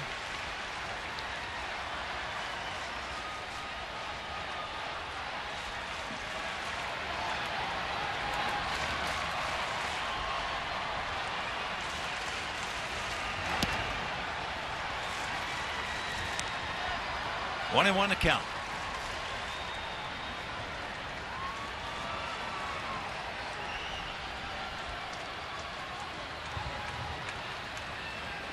Already hitting at 247 to go along with those 3 homers.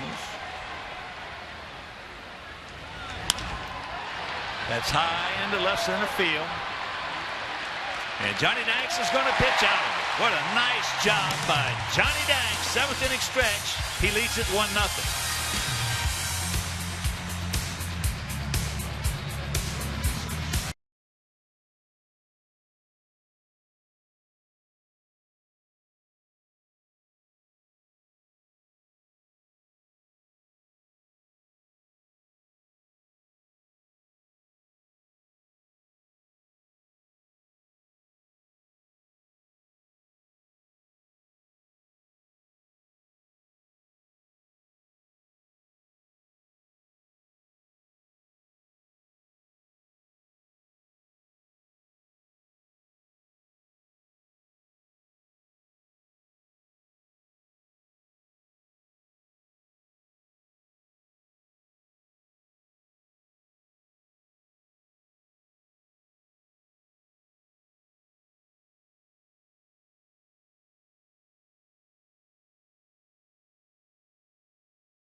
And Sanchez.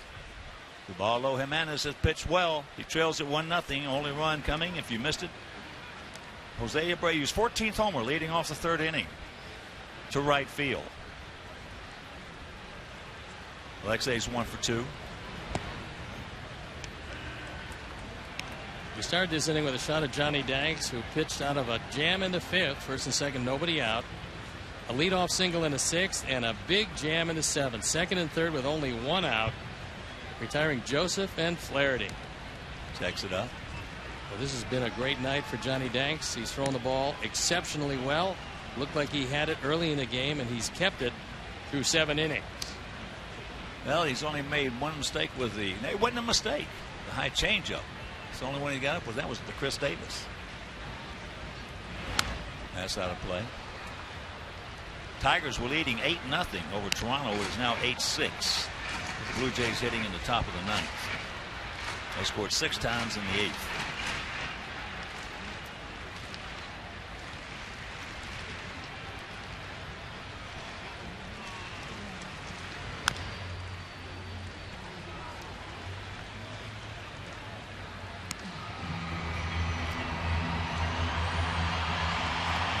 Minnesota leading Kansas City 2-1, bottom of the 6th in Kansas City. Rain delay, bottom of the 7th in Pittsburgh as the Indians lead the Buccos 3-2.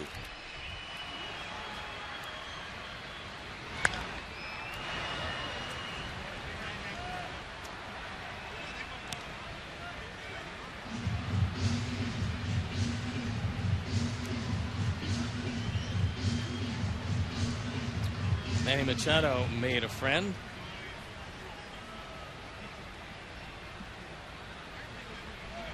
Manny's been around a while, but he's still very young. Well, if you consider 22 young, yes. With what he's accomplished so far and what there is ahead, pretty good player. Well, Jim Palmer, 8-time 20-game winner. Hall of Famer, one of the great pitchers in the history of the game. First year Machado came up and talking with Jim, and he said, Hawk, said, this guy is as good as anybody I have ever seen at third base. And I said, well, you know, how about number 5? And that was Brooks Robinson. There's the big right-hander. He still looks great. He's still a handsome guy. For 80, he looks terrific. I know. Well, I'll tell you.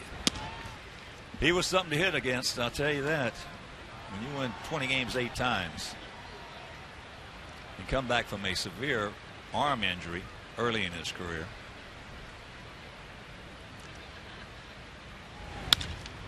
There's a base hit by Tyler.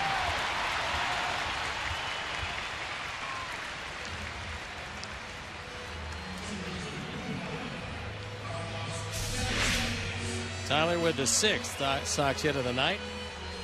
He picked on a low fastball, took it through the left side. He's been swinging the bat a whole lot better these days.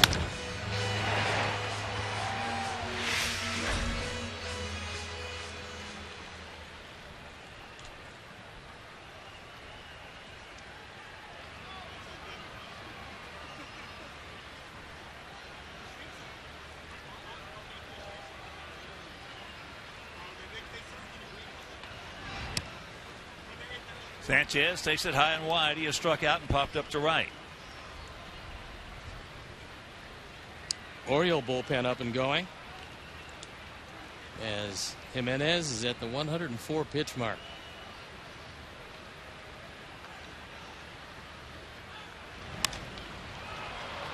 Tyler was off. Reimold makes the play. Tee off for charity and join Chicago White Sox Charities for the Field of Greens Celebrity Golf Tournament presented by Miller Lite.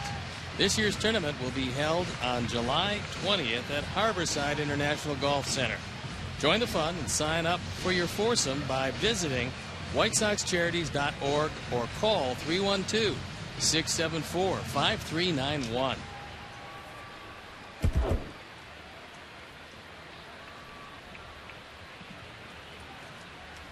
Here's Adam. He's 0 for 3.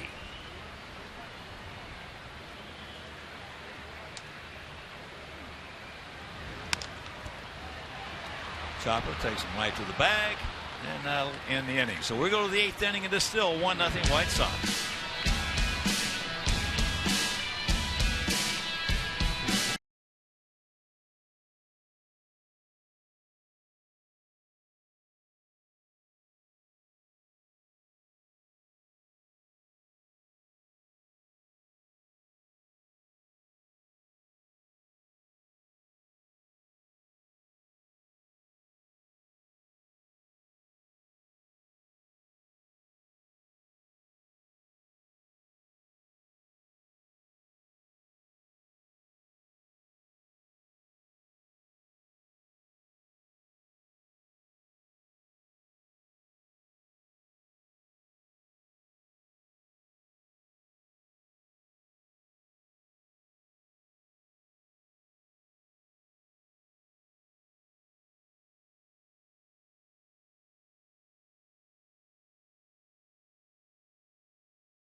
So the night is done for Johnny Danks, who went a strong 7.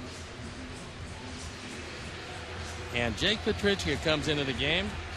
Jake on for the 33rd time. He's 2-2. His ERA has been shrinking. It's 3.21. His sinker's been working exceptionally well. He's trying to protect a 1-run lead and get the ball to David Robertson. And he's got to deal with the top of this Oriole order.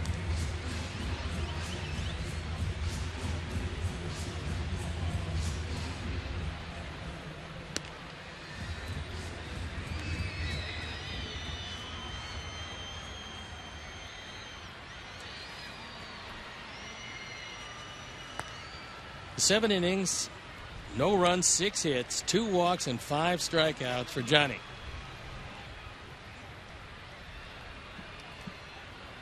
Top of the order here in the top of the 8th. Machado, Reimold, Jones.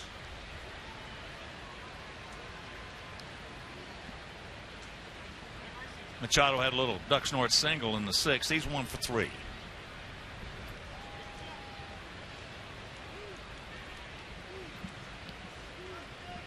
Melky Cabrera very deep in left field for a guy that's got some pretty good power. First pitch strike. What a job by Johnny Danks. Wow. We needed that, and he needed it.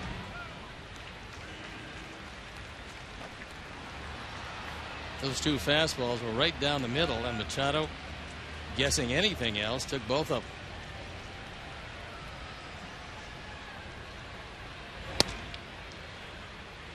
That one at 95. Zach Duke loosening up and ready to go.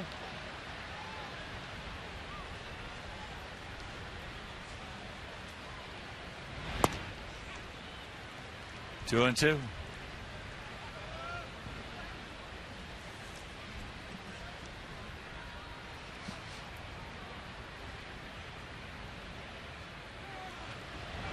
Time was called. No pitch. Chris Parmelee in the on-deck circle in a spot that has been occupied by Nolan Reimold. There's a look at a guy you might remember from the Minnesota Twins. And a guy who always swung the bat well when he was in that Minnesota uniform against us. Ate him up and on the fist. Count hangs at 2 and 2. First of 3 with these Orioles, and then Monday, Tuesday, Wednesday, and Thursday. The slugging Toronto Blue Jays come to town for the 7-game homestand, and there is Monday. And his opponent, if you're just tuning in and have not heard, his opponent Monday night is Mark Burley. So make your plans to be with us here at the ballpark. Another foul down. Tough to get on top of a 96-mile-an-hour sinker, and that one down. Machado fouled it off his foot. Good late movement. Not much you can do with that. He's lucky to stay alive.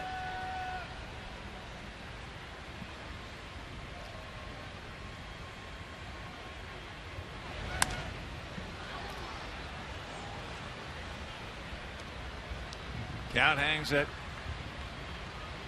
2 and 2. There's a sign out on the scoreboard. Jim Petropoulos, will you marry me? Denise. I love it.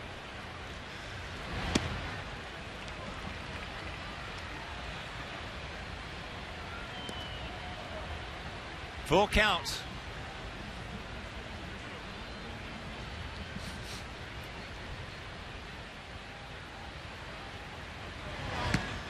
He gone. 1 out. 10 miles an hour difference between the fastball and this off-speed pitch. It's a change. He had Machado well out in front, really expanding his zone on the Toyota pitch tracks. Good man to keep off base, leading off the inning. And a good sequence right there by Tyler.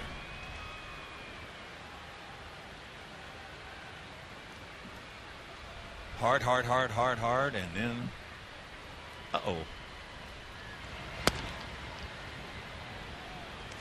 Chris Parmelee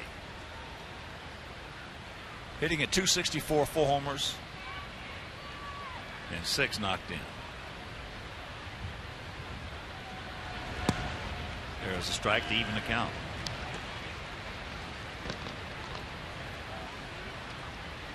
Once again, a very happy 4th of July weekend. Make it a safe one and a reflective one.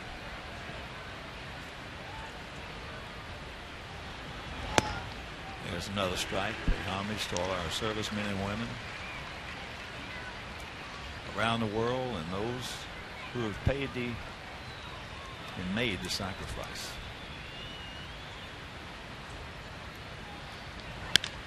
High pop up. Melky.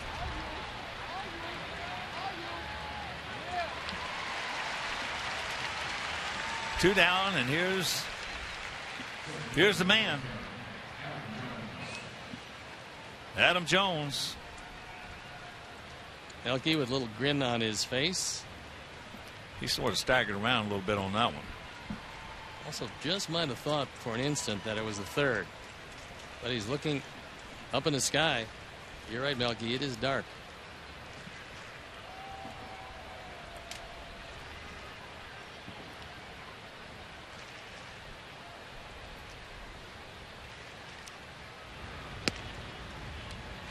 Takes that one inside.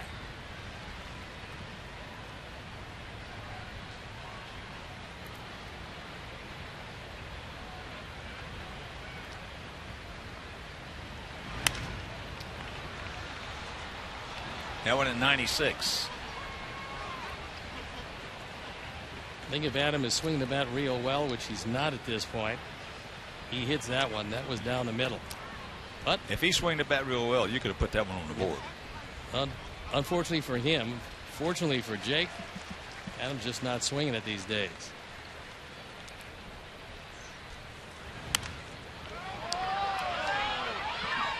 There was a second one almost in the same spot. Well, the one thing you don't want to do right here, that being the case, is speed his bat up. But the only thing you want to do maybe is get it a little more inside. Right underneath the hands.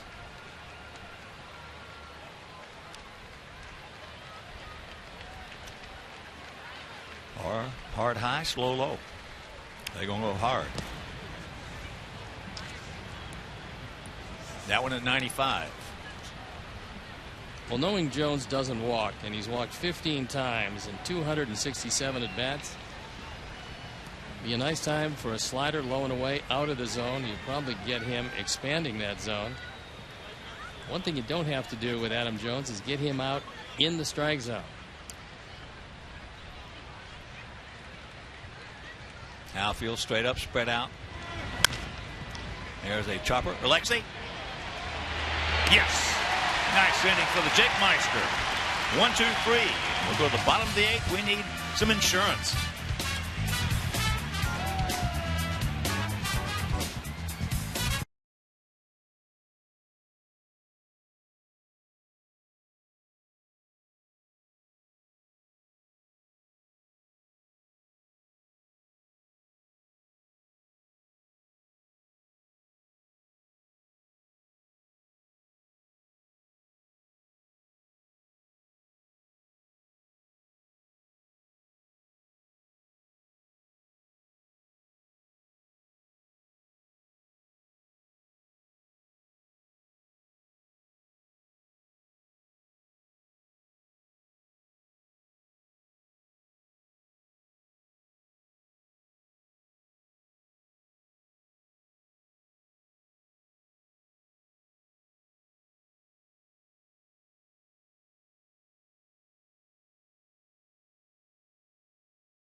Brad Brock comes on for the 30th time. He's 3-2. His ERA a little above 3.5, a little below 3.5. 29 hits and 39 in the third innings.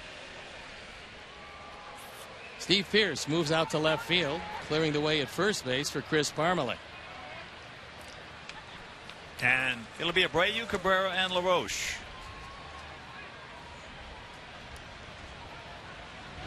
Brock with a breaking ball. Just as we promised earlier in the game, it's Miller time, brought to you by Miller Lite. And it's our Miller moment. That ball hit. And it came early. Third inning, leading off. The only run of the ball game, the 14th homer of the year by Jose Abreu off Ubaldo Jimenez. So Jimenez, who really pitched well tonight. Really pitched well. 7 innings, 1 run, 5 hits. So Brock, the 28-year-old right-hander, 6'6", 215 pounds, out of Nashville, as he gets Abreu. 1 out. That was a good sinker, and that one well out of the zone. He was ahead in the count. And here's Melky. Melky 1 for 3. He's hit the ball very hard twice. Bottom just fell out of that sinker, ahead 0-2. It's a good spot to throw it. Brock originally in the San Diego organization. Come on, Melky, touch him up. That ball hit it hard in the right field. So David Novak's picked a click. 2 for 4.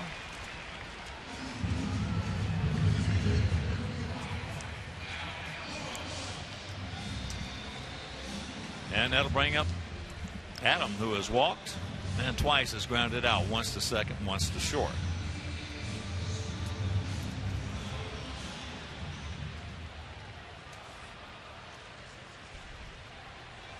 Got a modified shift. What you would call a double play depth modified shift.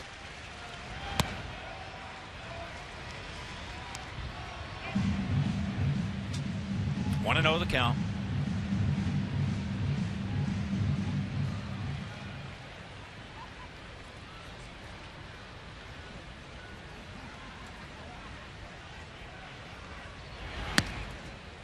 Two and 0. That is a final from Detroit now. Tigers beat Toronto 8-6. Sanchez over Hutchison. Soria, his 18th save.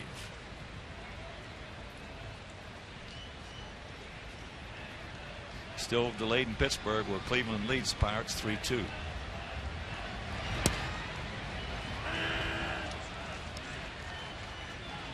Two and 1.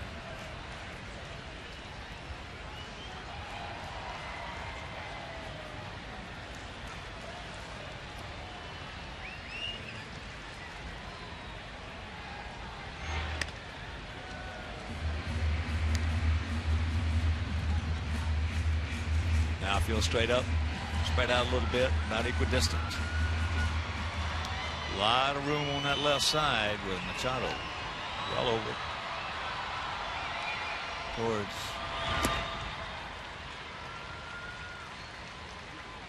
second.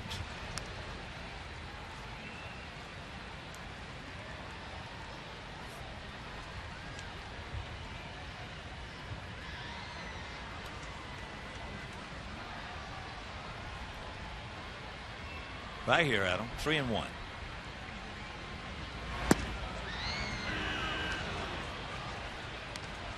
And Brock catches a break right there. But it's been called all night on a consistent basis for both sides.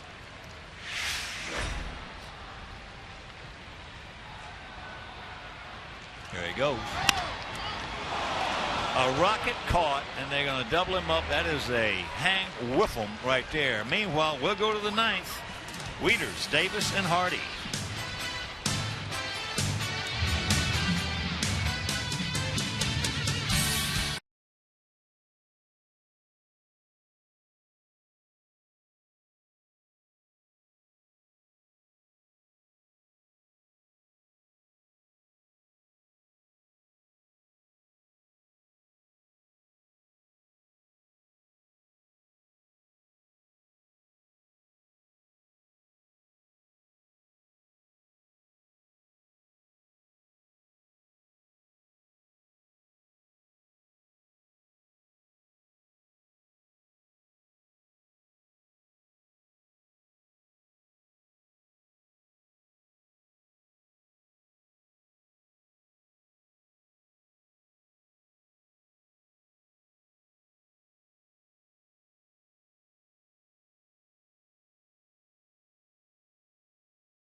award-winning game millions are playing. Download MLB.com Home Run Derby free on the App Store and Google Play.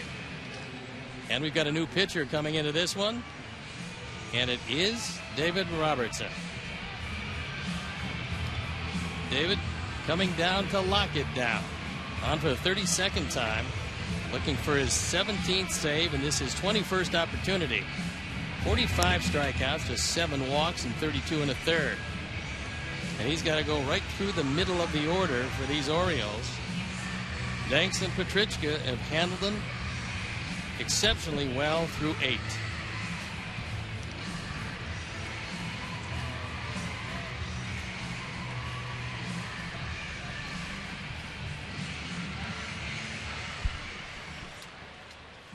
So here's Wieters. He has faced Robertson 10 times, has 3 hits, 2 of which stayed in the park.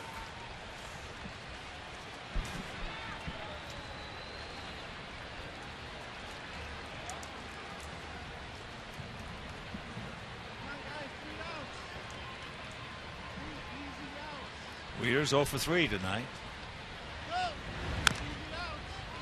And there's strike 1 on the curveball. If you're just tuning in, Johnny Danks was just awesome. 7 innings, no runs, 5 hits, 2 walks, 5 strikeouts. Kept that changeup down. And when he does that, he's good.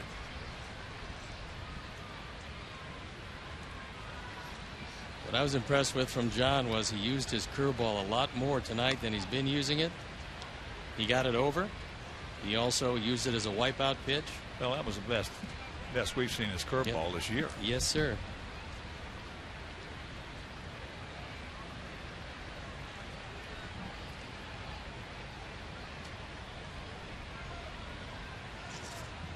Ted Baird is picking out some baseballs.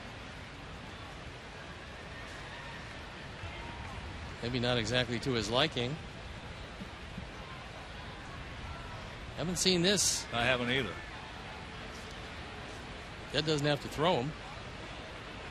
Well, I think all he was doing is he's saying, hey, these balls are not might be a little too dark. Game-wise. Might be a little too dark for his liking, and Robin just got a smile on his face.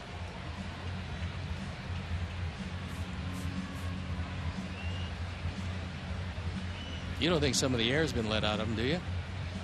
That's cold. Look at Buck. Buck is gone.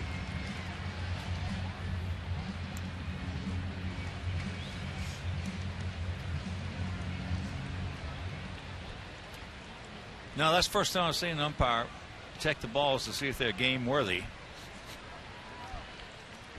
in the 9th inning. To slow down the closer, who's got pretty good rhythm. That's up high. Yeah, that's first time. 1-1.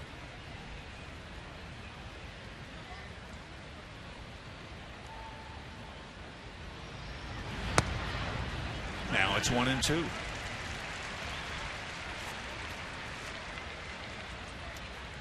Another one like that should be a bench grabber. Cutter right underneath the hands. Yes, he did. Yes, he did. He gone. Big out. 1 down.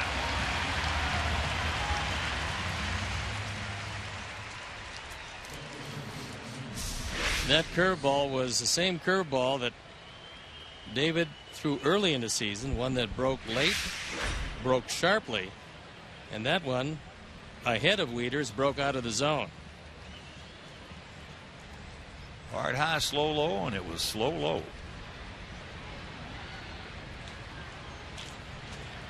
Let's hope that trend continues. 0 for 10. Chris Davis.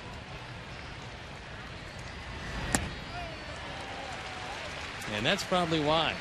Because if he throws that fastball up with an uppercut swing of a dead home run hitter, not going to catch up to it except to pop it up.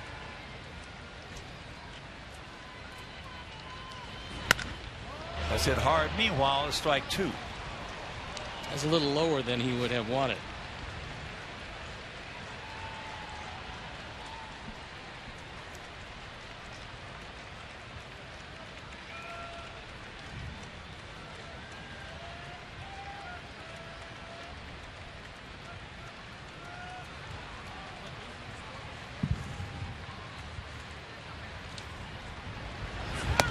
Yes, he did. He gone. 2 down. There's that high fastball, and that's why he's now 0 for 11 against David Robertson. Tyler wants it up. David gets it right there, and no chance for Chris Davis. 27,384, and a lot of them coming to their feet. J.J. Hardy. He has faced Robertson 11 times, has 2 hits. Curveball hangs inside. One of those hits was a double, the other a home run.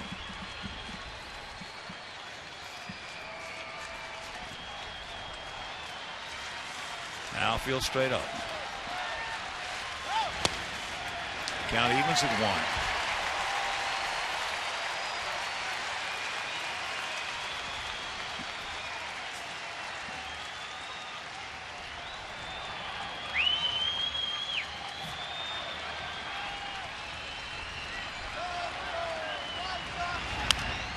And the count 1 and 2.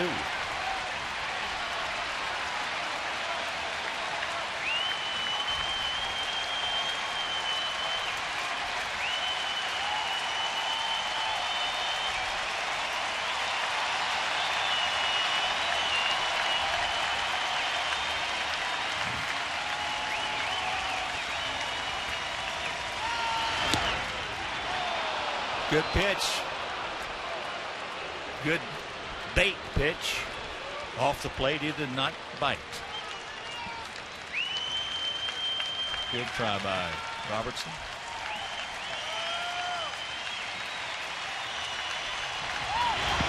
He gone, and this ball game is over. Strikes out the side. 3 he goes for Luke's dad. As the Sox win the first game of this 3-game set 1-0. And our player of the game, who else but John Danks, Steve. And what a performance. He was brilliant. 5 hits, 7 innings, just in control from the beginning, and he deserved a win, and he got it. And David Robertson looked like the April and May David Robertson. No question about it. All right. So for Steve Stone, for our director tonight, Todd Benjaminson, our star producer, Mike Leary, our associate producer, Dave Ross, our technical manager, our fine technical manager, Mark Harper, and from the mayor, Mean Joe Group, from Mike Mayer, Frank D'Amato, Doug Bullard, Matt Hutchko, and the executive producer, Jim Corno Jr. This is the Hawk. So long, everybody. Coming up next, Subaru Postgame Live with Chuck and Bill. You've been watching White Sox baseball right here on Comcast Sportsnet.